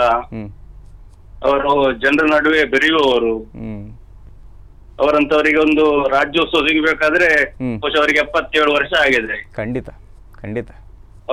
ಅವರ ಜಾನಪದ ಸೇವೆಯನ್ನ ಅಥವಾ ಜನಪದ ಬಗ್ಗೆ ಅವರಿಗಿರುವಂತ ಒಂದು ಜ್ಞಾನವನ್ನ ನಮ್ಮವರಿಗೆ ಅರಿತುಕೊಳ್ಳಿಕ್ಕೆ ಆಗ್ಲಿಲ್ಲ. ಖಂಡಿತ.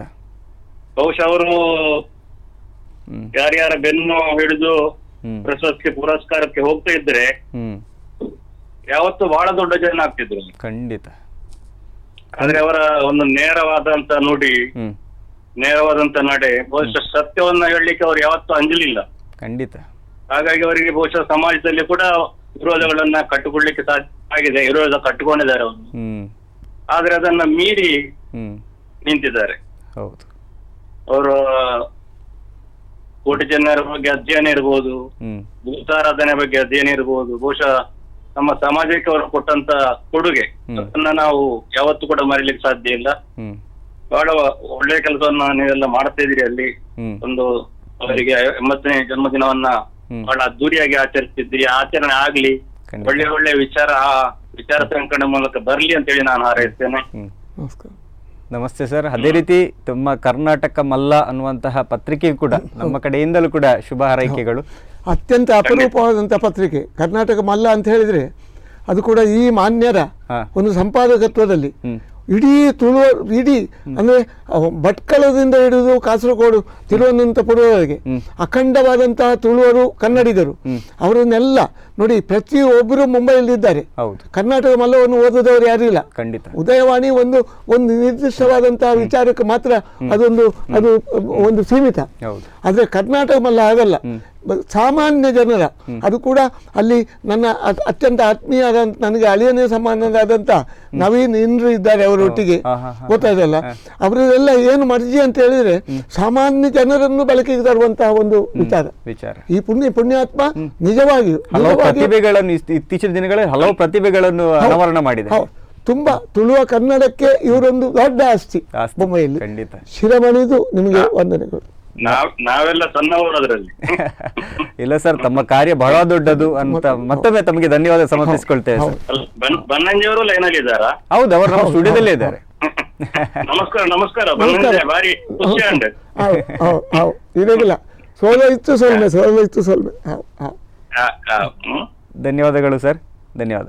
Okay okay. ಅದೇ ರೀತಿ ವಕೀಲರು ನೀವಾಗ ಮಾತಾಡ್ತಾ ಇದ್ರಿ, ನಿಮ್ಮನ್ನು ವಕೀಲರು ಅಂತ ಕರಿತಿದ್ರು ಅಂತ ಹೇಳಿ, ಆ ವಾದವನ್ನು ಇವತ್ತಿಗೂ ಬಿಟ್ಟಿಲ್ಲ ಅಂತ ಕಾಣಿಸ್ತದೆ.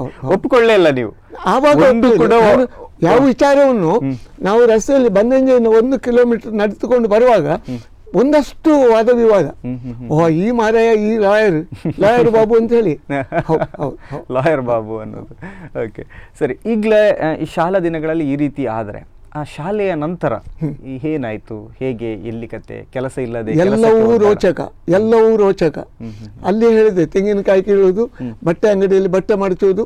ಹಾಗಾಗಲಿ ಡಾಕ್ಟರ್ ಮೋಹನ್ ದಾಸ್ ಪೈ ಅಂತ ಅವರ ಮನೆಯಲ್ಲಿ ಅವರ ಒಂದು ನೈಟ್ ವಾಚ್ಮನ್ ಡೇ ಕೇರ್ ಅಂತ, ಅಂದ್ರೆ ಸಂಬಳ ಕೊಡ್ತಿದ್ರು 50-60 ರೂಪಾಯಿ ತಿಂಗಳಿಗೆ 60 ಅಂತ ದೊಡ್ಡ ಆಸ್ತಿ ಆಯ್ತು. ಕಡೆಗೆ ನಮ್ಮ ತಾಯಿ ಒಂದು 4 ಮನೆತನದ GSP ಫ್ಯಾಮಿಲಿ ಕುಟುಂಬ ಉಂಟಲ್ವ, ಅವರಲ್ಲಿ ಹೆರಿಗೆಗೆ ಎಲ್ಲ ಹೋಗ್ತಾ ಇದ್ರು. ಆ ಒಂದು ಕುಟುಂಬ, ಒಬ್ಬರು ಮಾಧವ ಪ್ರಭುಗಳು ಅಂತೇಳಿ ನಮ್ಮ ರಮೇಶ್ ಪೈ TAP ಅವರ ಕ್ಲಾಸ್ಮೇಟ್ ಅವರು ನೇವಿಯಲ್ಲಿ ಪೆಟ್ಟಿ ಆಫೀಸರ್ ಆಗಿದ್ರು, ನಿವೃತ್ತರಾಗಿ ಬಂದರು. ನಮ್ಮ ತಾಯಿಯ ಆ ಸಂಪರ್ಕದಿಂದ ನನ್ನ ಒಂದು ಅರ್ಜಿ ಅಟೆಂಡರ್ ಪೋಸ್ಟ್ಗೆ ಮಣಿಪಾಲ್ ಮೆಡಿಕಲ್ ಕಾಲೇಜ್ನಲ್ಲಿ ಅರ್ಜಿ ಹಿಡ್ಕೊಂಡು ಹೋಗಿ ನನ್ನನ್ನು ಕ್ಲರಿಕಲಿಗೆ ಅಪಾಯಿಂಟ್ಮೆಂಟ್ ಮಾಡಿದ್ರಲ್ಲಿ. ಅದು ಏನು ಅಂತ ಹೇಳಿದ್ರೆ, ನನ್ನ ನಂಬಿದಂಥ ವೈದ್ಯರುಗಳ ಅನುಗ್ರಹ ಇರಬೇಕು. ನಾನು ಅಟೆಂಡರ್ ಕೆಲಸಕ್ಕೆ ಹೋದವನನ್ನು ಮೊದಲೇ ಹಾಗೆ ನನ್ನನ್ನು ಕೆಲಸಕ್ಕೆ ಸೇರಿಸಿಬಿಟ್ರು. ಅಲ್ಲಿ 2 ಕಂತುಗಳಲ್ಲಿ ನಾನೊಂದು 10 ವರ್ಷ ಅಲ್ಲಿ ಕೆಲಸ ಮಾಡಿದೆ. ನನಗೊಂದು ಸೀನಿಯಾರಿಟಿ ಕೊಡಲಿಲ್ಲ ಅಂತೇಳಿ ಅದು ಸ್ವಲ್ಪ ಬೇಸರ ಆಯಿತು. ನಾನು ಬಿಟ್ಟು ಬಂದೆ, ಪುನಃ ಹೋದೆ ಅಲ್ಲಿ ತಿರುಗಿ. ಅಲ್ಲಿ ಹೋದೆ, ಆವಾಗಲೇ ನಮಗೊಂದು ಈ ಯೂನಿಯನ್ ಕಟ್ಟುವಂತಹ ಒಂದು ಸಂದರ್ಭ ಬಂತು, ಅಸೋಸಿಯೇಷನ್. ಕಸ್ತೂರ್ಬಾ ಮೆಡಿಕಲ್ ಕಾಲೇಜ್ ಮತ್ತು ಇಂಜಿನಿಯರಿಂಗ್ ಕೆಲಸದ ಆ ನೌಕರರ ಸಂಘದ ಮಣಿಪಾಲ್ ಈ ದಾದಿಯರು ಎಲ್ಲ ಸೇರಿ ಅವರ ಇದು ಒಂದು ಜನರಲ್ ಸೆಕ್ರೆಟರಿ ಆದ ನಾನು. ಅದೇ ನನಗೆ ಮುಳುವಾಯಿತು. 1 ತಿಂಗಳು ನನ್ನ ಅರ್ಜಿ, 1 ವರ್ಷ ನನ್ನ ಅರ್ಜಿಯನ್ನು ಅತ್ಲಾಗ ಹಾರಿಸಿದ್ರು.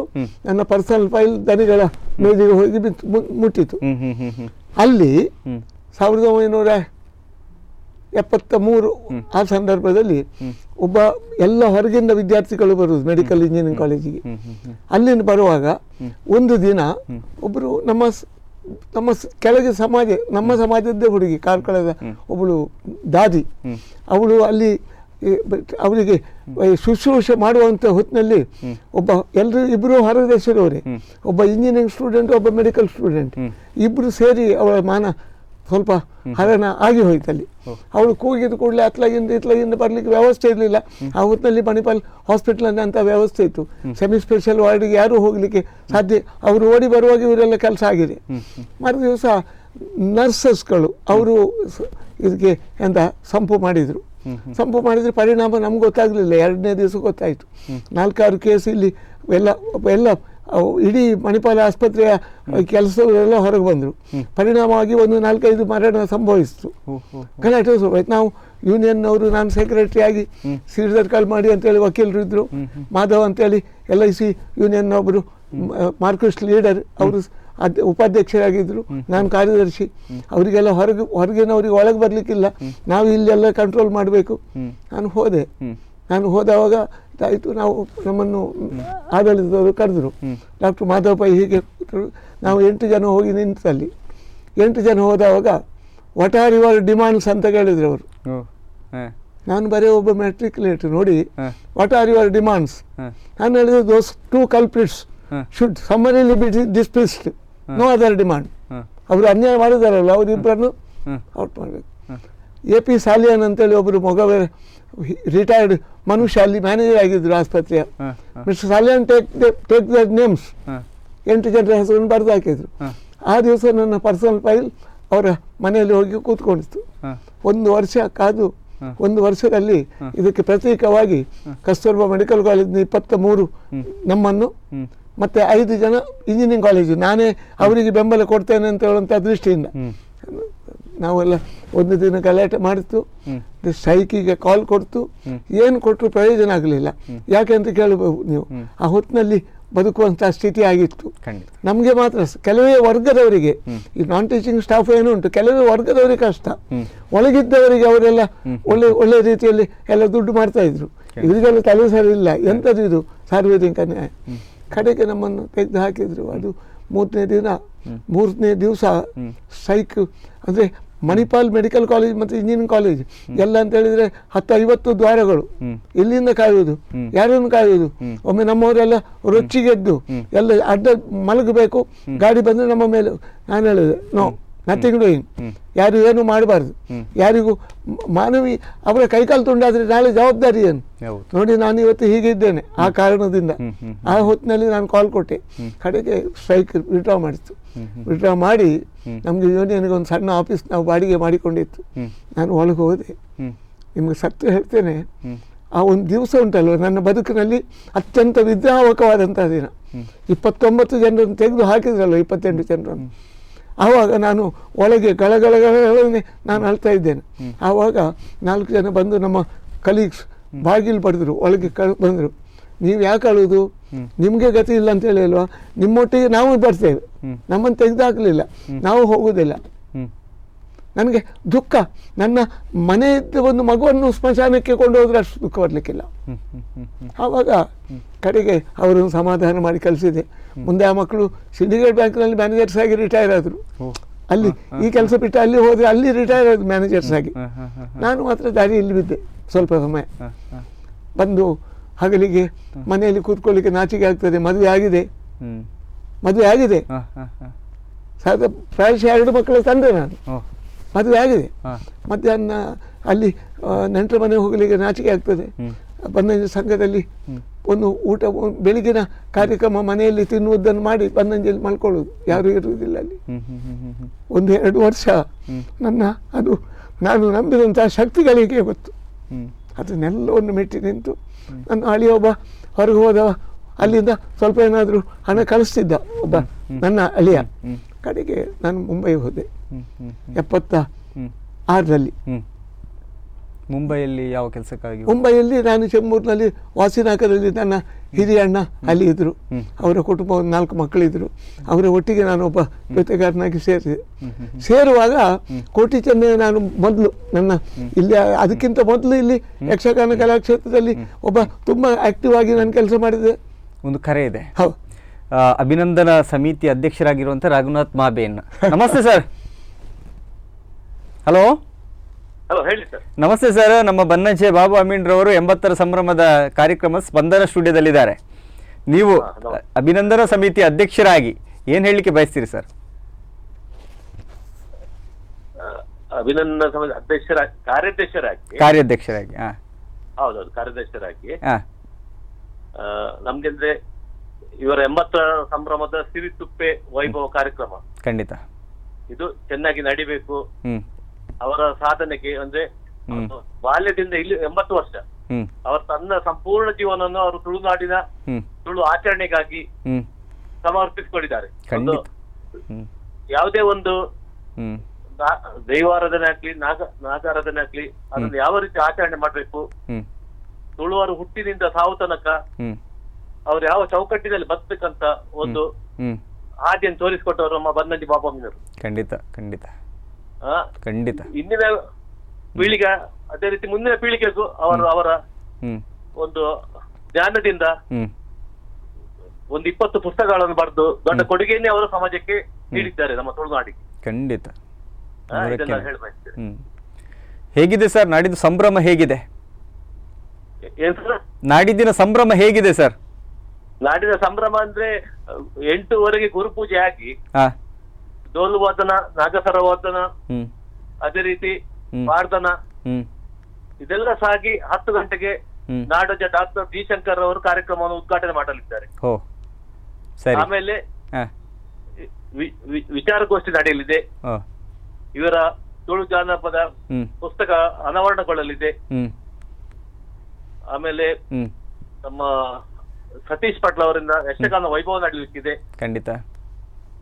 ಸುಮಾರು 3 ಗಂಟೆ ಹೊತ್ತಿಗೆ ಅಭಿನಂದನಾ ಕಾರ್ಯಕ್ರಮ ನಡೆಯಲಿದೆ. ಹ್ಮ್ ಎಲ್ಲ ಬನ್ನಂಜೆ ಬಾಬಾ ಅಮೀನ್ರವರ ಎಲ್ಲ ಅಭಿಮಾನಿಗಳಿಗೆ ಸ್ಪಂದನ ಟಿವಿ ವಾಹಿನಿ ಮುಖೇನವಾಗಿ ಏನು ಹೇಳಲಿಕ್ಕೆ ಬಯಸ್ತೀರಿ sir? Thank you sir, thank you. Thank you. ಅದೇ ರೀತಿ ನಿಮ್ಮ ನಮಸ್ಕಾರ. ಕೆಲಸ ಬಹಳ ದೊಡ್ಡದು ಸರ್. ಯಾಕಂತ ಹೇಳಿದರೆ ಹಿರಿಯ ಸಾಹಿತಿಗಳಿಗೆ ಗುರುತಿಸಿಕೊಂಡು ಅವರ ಸಂಭ್ರಮವನ್ನು ನಾಡಿನ ಸಂಭ್ರಮವಾಗಿ ಪರಿವರ್ತಿಸಿಕೊಳ್ಳುತ್ತಾ ಇಷ್ಟೊಂದು ಬಹಳ ಅಚ್ಚುಕಟ್ಟಾಗಿ ಕಾರ್ಯಕ್ರಮವನ್ನು ಮಾಡ್ತಿದ್ದೀರಿ. ತಮಗೆ ಶುಭಾಶಯಗಳನ್ನು ನಾವು ಕೂಡ ಸಲ್ಲಿಸ್ಕೊಳ್ತಿದ್ದೇವೆ ಸರ್. ಕೃತಜ್ಞತೆಗಳು. ನಮಸ್ಕಾರ. ಧನ್ಯವಾದಗಳು. ಓಕೆ. ಬೊಂಬೈಯ ಬದುಕಿತ್ತು, ಬೊಂಬೈಗೆ ಹೋದದ್ದು. ಹೌದು. ಬೊಂಬೈ ಅಲ್ಲಿ ಮೊದಲು ನಾನು ಸ್ವಲ್ಪ 1-2 ವರ್ಷ ಮನೆಯಲ್ಲಿ ಇದ್ದೆ. ಅಲ್ಲಿಯ ಭಾಷೆ ನನಗೆ ತಿಳಿಯಬೇಕು. ಅಲ್ಲಿ ಮರಾಠಿ, ಹಿಂದಿ, ನನಗೆ ಇಂಗ್ಲೀಷ್ ಆಫ್ಕೋರ್ಸ್ ನನಗೊಂದು ಅದು ನನಗೆ ಕಮಾಂಡ್ ಇತ್ತು. ನಾನು ಮಣಿಪಾಲ್ ಮೆಡಿಕಲ್ ಕಾಲೇಜ್ನಲ್ಲಿ ಇದ್ದದ್ರಿಂದ ಎಲ್ಲರ ಹತ್ರ ಇಂಗ್ಲೀಷ್ನಲ್ಲಿ ಒಂದು ಸಂವಹನ ಆಗ್ತಾ ಇತ್ತು. ಆದ್ದರಿಂದ ನನಗದೊಂದು ಪ್ಲಸ್ ಪಾಯಿಂಟ್ ಆಯಿತು. ಅಲ್ಲಿ ನಾನು ಅಣ್ಣನ ಮನೆಯಲ್ಲಿರುವಾಗಲೇ ಈ ಕೋಟಿ ಚೆನ್ನೈ ಹಿಡ್ಕೊಂಡು ಹೋಗಿದ್ದೆ ನಾನು ಹಸ್ತಪ್ರತಿ. ಎಷ್ಟು ಗರಡಿಗಳಿದ್ದಾವೆ, ಏನು ಆಗಬೇಕು ಇದೇ ನಮ್ಮ ತಲೆಯಲ್ಲಿ, ಬೇರೆ ಏನಿಲ್ಲ. ಆ ಮನೆಯಲ್ಲಿ ಮಗ ಒಬ್ಬ ಕಲಿತಾ ಇದ್ದಾನೆ, ಮಗಳಿಗೆ ಅವತ್ತಲ್ಲಿ ಈ ಮಧ್ಯೆ ಆ ನಂತರ ಮದುವೆ ಆಯಿತು ಇತ್ತು. ಈ ಪುಸ್ತಕವನ್ನು ನಾನು ಅಲ್ಲಿ ರಿಪೇರಿ ಮಾಡಿ ತಿದ್ದುಪಡಿ ಮಾಡಿ 3 ಸರ್ತಿ ಪಡೆದು ನಾನು ಇಲ್ಲಿ ಉಡುಪಿಯ ನಮ್ಮ ಕಲಾಕ್ಷೇತ್ರದ ನಮ್ಮ ಆ ಮಿತ್ರರ ಹತ್ರ ಹೇಳಿದೆ, ನಾನೊಮ್ಮೆ ರಿಪೇರಿ ಮಾಡಿ ಕೊಡ್ತೇನೆ. ನನ್ನ ಪ್ರಥಮ ಪುಸ್ತಕ ಇದು ಕೋಟಿ ಚೆನ್ನೈ. ನೀವು ಅದನ್ನು ಇಲ್ಲಿ ಉಡುಪಿಯಲ್ಲಿ ಅದನ್ನು ಪ್ರಕಟಣೆ ಮಾಡುವುದಾದರೆ ಅದರ ಆರ್ಥಿಕ ವ್ಯವಸ್ಥೆ ನಾನು ಮಾಡ್ತೇನೆ. ಆಯಿತು. ಕಡೆಗೆ ಅವರು ಮುದ್ರಾಡಿ ಕೇಶವ ಶೆಟ್ಟಿಗಾರರನ್ನು ಸಂಪರ್ಕ ಮಾಡಿದರು, ಅಂಬತಾನೆ ಮುದ್ರಾಡಿ ಸಂಪರ್ಕ ಮಾಡಿ ಅವರು ತನ್ನೇ ಪುಸ್ತಕ ನಮ್ಮ ಹಸ್ತಪ್ರತಿಯನ್ನು ನಾನು ಅವಾಗೆಲ್ಲ ಟಪಾಲು ಮೂಲಕ ಕಳಿಸಿಕೊಟ್ಟೆ. ಅವರೇನು 1 ವರ್ಷ ಅದನ್ನು ಮುಟ್ಟಲಿಲ್ಲ. ಕಡೆಗೆ ಒಂದು ದಿವಸ ನನಗೆ ಸುದ್ದಿ ಬಂತು, ಅವ್ರು ಏನು ಮುಟ್ಟಲಿಲ್ಲ, ಅವ್ರ ಹತ್ರ ಆ ಪ್ರತಿ ಕೂಡ ಅದು ಕಳೆದೋಗಿದೆ. ನನಗೆ ತುಂಬ ಸಂಕಟ ಆಯಿತು. ತುಂಬ ಸಂಕಟ ಅಂತ ಹೇಳಿದರೆ ನನ್ನ ಚೊಚ್ಚಲ ಗರ್ಭಪಾತ ಆದ ಹಾಗೆ ತುಂಬ ಸಂಕಟ ಆಯಿತು. ನಾನು ಅಲ್ಲಿಯೇ ಅವರು ನನ್ನ ಆ ವೈದ್ಯರುಗಳನ್ನು ಇದು ಮಾಡಿಕೊಂಡು ನಿಮ್ಮ ಸೇವೆ ಮಾಡಬೇಕಂತ ಹೇಳುವಂಥ ಭಾಗ್ಯವು ನನಗಿಲ್ವಾ, ಯಾಕೆ ಹೀಗೆ ಆಯಿತು? ಆ ರಾತ್ರಿ ನಂಬಿ ಬಿಟ್ಟರೆ ಬಿಡಿ, ನಾನೀಗ ನಿಮಗೆ ಸಾರ್ವಜನಿಕವಾಗಿ ಹೇಳ್ತಾ ಇದ್ದೇನೆ. ಆ ಮುದ್ರಾಡಿ ಕೇಶವ ಶೆಟ್ಟಿಗಾರರಿಗೆ ಒಂದು ಮುಳ್ಳು ಕಂತಿ, ಅದು ಬಾಪು ದೊಡ್ಡದಾಗಿ ಅವರಿಗೆ ರಾತ್ರಿಯಲ್ಲಿ ಕೋಟಿ ಚೆನ್ನೈಯರು ಕನಸಿನಲ್ಲಿ ಬಂದು ಏನು ನಿನ್ನ ಕರ್ತವ್ಯ ಮಾಡಲಿಲ್ಲ ಅಂತ ಅವರು ತುಂಬ ಹೆದರಿಕೊಂಡು ಮರುದಿನ ನಮ್ಮ ಇಲ್ಲಿದ್ದ ಉಡುಪಿಯ ಸಮಿತಿಯವರಿಗೆ ಹೇಳಿ ನಾನು ಮಾಡಿಕೊಡ್ತೇನೆ, ನನ್ನ ಹತ್ರ ಪ್ರತಿ ಇಲ್ಲ, ದಯವಿಟ್ಟು ಪ್ರತಿ ನೋಡಿ ಅಂತ. ಅಲ್ಲಿ ಹುಡುಕಿದೆ, ನನ್ನ ಹಳೆಯ ಪ್ರತಿ ಇತ್ತು, ಅದನ್ನು ಪುನಃ ಮಾಡಿ ಕಳಿಸಿಕೊಟ್ಟೆ. ಅದನ್ನು ಅವರು ಕಡೆಗೆ ಇದು ಈ ಮಾತು ಅವರ ಬಾಯಿಯಿಂದ ಬಂದದ್ದು. ಹೌದು, ಅದು 82ರಲ್ಲಿ ಅಮೃತ ಸೋಮೇಶ್ವರರು. ಇದೀಗ ಒಂದು ಕರೆ ಇದೆ, ಸನ್ಮಾನ್ಯ ಅರುಣ್ ಉಳ್ಳಾಲ್ ರವರಿದ್ದಾರೆ. ಡಾಕ್ಟರ್ ಅರುಣ್ ಉಳ್ಳಾಲ್. ನಮಸ್ತೆ ಸರ್, ಸಚೇಂದ್ರ ಅಂಬಾಗಿಲು ಮಾತಾಡ್ತಿದ್ದೇನೆ ಸ್ಪಂದನ ಟಿವಿ ವಾಹಿನಿಯಿಂದ. ನಮಸ್ತೆ. ನಮಸ್ತೆ ಸರ್. ನಮಸ್ತೆ. ನನ್ನ ಸ್ವರ ಕೇಳ್ತಿದೆಯಾ? ಯಾವ್ದಣ್ಣ? ಸ್ವರ ಕೇಳ್ತಿಲ್ಲ ಸರ್ ನಮ್ದು. ಸ್ವರ ಕೇಳಿಸ್ತಿಲ್ಲ? ಕೇಳಿಸ್ತಿದೆ. ಬನ್ನಂಜೆ ಬಾಬಾ ಅಮೀನ್ರವರಿದ್ದಾರೆ. 80ರ ಸಂಭ್ರಮದ ಸಡಗರದಲ್ಲಿ ನಾವು ಸ್ಪಂದನ ವಾಹಿನಿಯಲ್ಲಿ ಇದ್ದೇವೆ ಈಗ. ಸರ್, ಬನ್ನಂಜೆ ಬಾಬಾ ಅಮೀನ್ರ ಬಗ್ಗೆ ತಮ್ಮ ಅಭಿಪ್ರಾಯ ಮಂಡನೆ ಮಾಡೋದಾದ್ರೆ ಹೇಗೆ ಸರ್? 80 ವರ್ಷಕ್ಕೂ ಒಬ್ಬ ವ್ಯಕ್ತಿ ಮತ್ತೆ ಯುವಕ ಆಗ್ತಾನೆ ಅನ್ನೋದಕ್ಕೆ ಒಳ್ಳೆಯ ಸಾಕ್ಷಿ ನಮ್ಮ ಬನ್ನಂಜೆಯವರು. ಖಂಡಿತ. ಅಂತ ತರುಣನನ್ನು ಕೂರಿಸಿ ನೀವು ಈ ಒಂದು ಸಂದರ್ಶನ ಮಾಡುದು ಬಹಳ ಒಳ್ಳೆಯ ಒಂದು ಬೆಳವಣಿಗೆ. ಖಂಡಿತ ಸರ್, ಖಂಡಿತ. ಬಹಳ ವಿಶೇಷ ಏನಂತ ಹೇಳಿದ್ರೆ, ಸಾಮಾನ್ಯವಾಗಿ ಒಂದು ಮಾತಿದೆ, ಒಬ್ಬ ವ್ಯಕ್ತಿ ಜೀವಮಾನದಲ್ಲಿ 2 ಸಲ ಮಗು ಆಗ್ತಾನಂತೆ. ಒಂದು ಎಳವೆಯ ಪ್ರಾಯದಲ್ಲಿ, ಮತ್ತೊಂದು ಹಿರಿಯ ವೃದ್ಧಾಪ್ಯದಲ್ಲಿ ಅಂತ ಅರ್ಥ. ನನಗೆ ಅರ್ಥವನ್ನು ತಿದ್ದಿ ಹೇಳುವುದಿದೆ, ಒಬ್ಬ ವ್ಯಕ್ತಿ 2 ಬಾರಿ ಯುವಕನಾಗ್ತಾನೆ. ಒಂದು ಅವನ ತಾರುಣ್ಯದ ಸಂದರ್ಭದಲ್ಲಿ, ಮತ್ತೊಂದು ಆಫ್ಟರ್ ರಿಟೈರ್ಮೆಂಟ್ ಅಂದ್ರೆ ನಿವೃತ್ತಿಯ ನಂತರ ಅವನು ಸದಾ ಪ್ರೇರಣಾಶೀಲನಾಗಿ ಚೈತನ್ಯಶೀಲನಾಗಿದ್ರೆ ಅವನು ಮರಳಿ ಅವನು ಉತ್ಸಾಹವನ್ನು ಪಡೀತಾನೆ. ಹಾಗಾಗಿ 60 ನಂತರ ಅರಳು ಮರಳು ಏನು ಒಂದು ಪದ್ಧತಿಯ ಮಾತಿದೆ. ಹೌದು. ಬನ್ನಂಜಿಯವರ ಮಾತಿನಲ್ಲಿ 60ರ ನಂತರ ಅವರಿಗೆ ಬಂದಿರುವುದು ಅದು ಅರಳು ಮರಳು ಅಲ್ಲ, ಅವ್ರು ಮರಳಿ ಅರಳಿದ್ರು ಅಂತ ನಾನು ಅಂದುಕೊಳ್ತೇನೆ. ಖಂಡಿತ ಖಂಡಿತ ಬಹಳ ಉತ್ತಮ ಮಾತು ಸರ್. ಅಲ್ಲದೆ ನನಗೆ ಅವರ ಬಗ್ಗೆ ಬಹಳ ವರ್ಷದಿಂದ ಬಹಳ ಕುತೂಹಲದ ದೃಷ್ಟಿಯಿಂದ ನೋಡಿಕೊಂಡು ಬಂದವನಾದ ಕಾರಣ ಅವರ ಗರಡಿಗಳ ಅಧ್ಯಯನ ಆಗಿರ್ಲಿ, ತುಳು ಜನಪದಕ್ಕೆ ಸಂಬಂಧಪಟ್ಟ ಮಾಡಿರುವಂತ ಕೆಲಸಗಳಾಗಿರ್ಲಿ, ಮತ್ತು ಮುಖ್ಯವಾಗಿ ಒಂದು ಕಾಲದಲ್ಲಿ ಸಂಗ್ರಹದಲ್ಲಿ ಬಹಳ ದೂರ ಇದ್ದಂತಹ ಮತ್ತು ಜನರು ಬಹಳ ಹೆದರ್ತಾ ಇದ್ದಂತಹ ದೈವ ಮದಿಪುಗಳನ್ನು, ದೈವ ವಿಚಾರಗಳನ್ನು ಜನಸಾಮಾನ್ಯರಿಗೆ ಅರ್ಥ ಆಗುವ ರೀತಿಯಲ್ಲಿ ಸುಲಭ ಮಾಧ್ಯಮ ರೀತಿಯಲ್ಲಿ ಅದನ್ನು ಪರಿಚಯಿಸಿಕೊಟ್ಟದ್ದು ಬಹಳ ದೊಡ್ಡ ಸಾಧನೆ. ಅದು ಎಲ್ಲಿ ತನಕ ಅಂತ ಹೇಳಿದ್ರೆ ಅವರ ಜಾನಪದ ಆಚರಣೆಗಳಿಗೆ ಸಂಬಂಧಪಟ್ಟ ಒಂದು ಪುಸ್ತಕ, ಅದು ಅನೇಕ ಕಡೆ ನಾನು ಅದರ ಹಿಂದೆ ವಿಮರ್ಶೆಗಳನ್ನು ಗಮನಿಸಿದಾಗ ಕೂಡ ಅನೇಕ ಕಡೆ ಮನೆಯಲ್ಲಿ ಸೀಮಂತ ಮಾಡುವಾಗ ಮರಣಾನಂತರದ ವಿಧಿಗಳನ್ನು ಮಾಡುವಾಗ ಅದನ್ನು ಎದುರಿನಲ್ಲಿಟ್ಟುಕೊಂಡು ಓದಿಕೊಂಡು ಮಾಡಿ ಹೊರಿತಾರಂತೆ. ಅಷ್ಟರ ಮಟ್ಟಿಗೆ ಒಂದು ರೀತಿಯಲ್ಲಿ ಕೈಪಿಡಿ ಇದ್ದ ಹಾಗೆ ಮತ್ತು ಅವರ ದೈವ ನುಡಿಗಳು ಇವತ್ತು ಅನೇಕ ತರುಣ ಮಧ್ಯಸ್ಥರೆಲ್ಲ ಬರುವುದಕ್ಕೆ ಅದರ ಬಗ್ಗೆ ಬೇರೆ ಬೇರೆ ಚರ್ಚೆಗಳಿವೆ. ಆದ್ರೂ ತರುಣ ಮಧ್ಯಸ್ಥರು ಬರುವುದಕ್ಕೆ ದೈವಾರಾಧನೆಯಲ್ಲಿ ಯುವಕರು ಹೆಚ್ಚಿನ ಸಂಖ್ಯೆಯಲ್ಲಿ ತೊಡಗಿಕೊಳ್ಳುವುದಕ್ಕೆ ಅವರ ಪುಸ್ತಕಗಳು ಬಹಳ ನೆರವಾಗಿದೆ. ಉತ್ತಮ ಮೌಖಿಕ ಸಾಹಿತ್ಯವನ್ನು ಅವರ ಹತ್ರ ಮಾತಾಡ್ಬೋದಾ? ಮಾತಾಡಿದ್ದಾರೆ, ಹೇಳಿ. ಬಾಬಣ್ಣ ಪಾದಬೂರುಂಡೆ ಸರ್, ತುಳುನಕ್ಕೆ ಎನ್ನನೆ ಬಾರಿ ಪೊರ್ಲು ಅಂಡ ಜಾಪಂಡ ಇಂಕಲು ಏತೋ ಕಾರ್ಯಕ್ರಮ ಒಟ್ಟೊಟ್ಟಿಗಿತ್ತ ಬೊಕ ವಿಶೇಷವಾದಿ ಈರ್ನ ಒಂಜಿ ಗುರುಸದೃಶ ಆದದಿ ಒಂದು ಮಾತ ಚಟುವಟಿಕೆ ತೂವೊಂದು ಬತ್ತಿನಾಯೆ ಒಂಜಿ ಅರ್ಥೋಡು ಗ್ರಾಮೀಣ ಬದುಕುಡು ಈರ್ ಇತ್ತದು ಈರ್ನ ಬದುಕದ ನಿಲೆ ಬಿಲೆನು ಜನಕ್ಲಿಗೆ ಸಾಹಿತ್ಯದ ಮೂಲಕ ದಾಟಿ ತಗೊಂಡು ಬರ್ತೀನಿ. ಕೆಲವರು ಅಕನ ರಂಗ ಬೇತುಂಡಿಗೆ ಅವಳು ಉಂಟುದು ಬ್ರಹ್ಮಾಕಲ್ಲು ಕೊಡೆ ಜನ ಓ ಒಂಜಿ ವಿಚಾರನು ಎನ್ನದು ಬರಬೇಕು ಇರುವ ರಂಗಡಿ ಇತ್ತದು ಅಲ್ತಾನೆ ಅನುಭವ ನೈಜ ఒక ತಾಜಾ ಅನುಭವವನ್ನು ಎತ್ತದು ಬರೆತಿನ ಅಂಚೆ ಅದು ಈರ್ನ ಎನ್ನ ಪ್ರಕಾರ ಈರ್ನ ಅಕ್ಷರದ ಮಿತ್ತೆ ಎಂಕ್ ಬೆಗರದ ಪನಿಕುಲು ತೋಜುದು ಬೆಗರದ ಪನಿಕುಲು ತೋಜು ಪಂಡ ಅವು ನೈಜ ಮಣ್ಣುಡೆ ಕೊಡಿತ್ತು ಬತ್ತಿನ ಉದಿತ್ತು ಬತ್ತಿನಂಚಿನ ಅಕ್ಷರಗಳು ಒಂಜಿ ಉಡಲಿಡಲ ಬುಳೆ ಮಲ್ಪೋಲಿ ಉಡಲನ್ನು ದಪ್ಪೋಲಿ ಮಲ್ಪೋಲಿ ತೋಜಾದ್ ಕೊಡ್ತಾರಲ್ಲ ಅಂದು ಈರ್ನ ಸಾಧನೆ ಎಂಕ್ಲಿಗೆ ಪ್ರೇರಣೆ ಈರ್ನೇ ಸಾಧನೆ ನಡತೊಂದುಲ್ಲ ಜನಪದ ಸಾಂಸ್ಕೃತಿಕ ಲೋಕಡಿ ಈರ್ನ ಈ ರಾಯರ ಸಾಧ್ಯತೆಯಿಂದಲೇ ಈರ್ನ ನಿರಲಾಂಡಲ ಕಾನು ಆಸೆ ಉಂಟು. ಖಂಡಿತ ಮಲ್ಲ ಪಾತರ ಯಾನು ನಂಬುದಿನ ದೈವದೇವರ ಬೆರ್ಮೆರ್ ಬೈದರ ಗುರುಕುಲಡ ಈತು ನಟೋಣವೆ ಇರಗು ನೂದು ಕಾಲ ಪೊನ್ನುಡ ಆಯುಷ್ಯ ಕೊಡ್ದು ಮತಿ ಕೊಡ್ದು ಈರು ಮಲ್ಪುಂಜ ಪ್ರತಿ ಒಂದು ಕೆಲಸಲ ಎತ್ತರಗೆ ಶಕ್ತಿ ಒದಗಿಸಿಕೊಳ್ಳು ಪಂದೆ ಅನ್ನಟೋಣವೆ ಸೊಲ್ಮಣ್ಣ ಉಡಲು ಮುಟ್ಟದು ಪಾತ್ರ ಅಣ್ಣರ ಒಂಜಿ ಪ್ರಶ್ನೆ ಅನ್ನಿರಡಕ್ಕೆ ಏನು ಕೇಳಲಿ ಸರ್.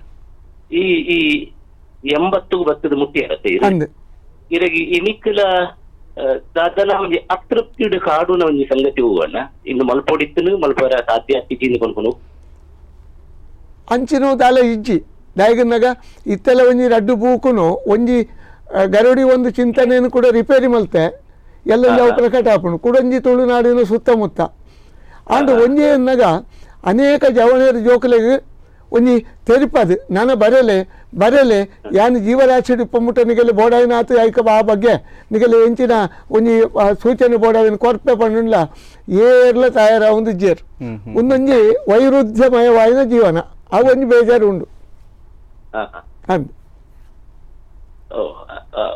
ಇಲ್ಲ ಪಂಡ ಸದಾ ಸಂತೃಪ್ತ ಜೀವನ ಜ್ಞಾನಿ ಸರ್ವತ್ರ ವಂದನೀಯ ಅನ್ನೋ ನಿ ಪಾತ್ರ ಉಂಡು ಇರ್ನ ಜ್ಞಾನ ಲೋಕಡೊರ್ಮೆ ಅವು ಮಾತರಿಗೆ ಪ್ರೇರಣೆ ಆವಡ್ ಬೊಕ ಈರ್ನಲ ಕಂಚಿನ ಸಂತೃಪ್ತವಾಯಿನ 80 ತೂಕು ನಂಚಿನ ಭಾಗ್ಯ ದೇವರ ಇಕ್ಲಿಗಳ ಕೊರ್ಪೇರು ಸರ್ ಕೊರ್ಪೇರು ಖಂಡಿತ ಅರುಣಣ್ಣ ಸೊಲ್ಮೇಲೆ ಬಹುಶಃ ಇನ್ನಿತಾತ ದಿನಕ್ಕೂ ಡಾಕ್ಟರ್ ಆರ್ ಭಗವತಿ ಆರಾಧನೆಡು ಡಾಕ್ಟರೇಟ್ ಪಡೆಯಿನಂಚಿತ್ತಿನ ನಮ್ಮ ವಾಗ್ಮಿಲಂದು ನಿರೂಪಕೇರ್ಲಂದು ಪ್ರೊಫೆಸರ್ ಆರ್ ಇನ್ನಿತ ದಿನಕ್ಕೂ ಬನ್ನಂಜ ಬಾಬು ಅಮೀನ್ರ ಒಂಜಿ ಆದರ್ಶ ದಿ ಒಂದು ಆ ಪದ್ಯ ಪಾಡುವರ ಪಂದಾಣ 80ರ ಸಂಭ್ರಮಗು ನಮ್ಮ ಬನ್ನಂಜ ದರೆಗ್ಲ ಒಂಜಿ ಬಾರಿ ಖುಷಿ ಇಂಚಿತ್ತಿನ ಶಿಷ್ಯರು ಉಲ್ಲೇರು ಪನ್ಪು ನಾವು ಧನ್ಯೋಸ್ಮಿ ಅರುಣಣ್ಣಗೆ ಸೊಲ್ಮೇಲೆ ಸಂದ ಮಲ್ತೊಂದುಲ್ಲ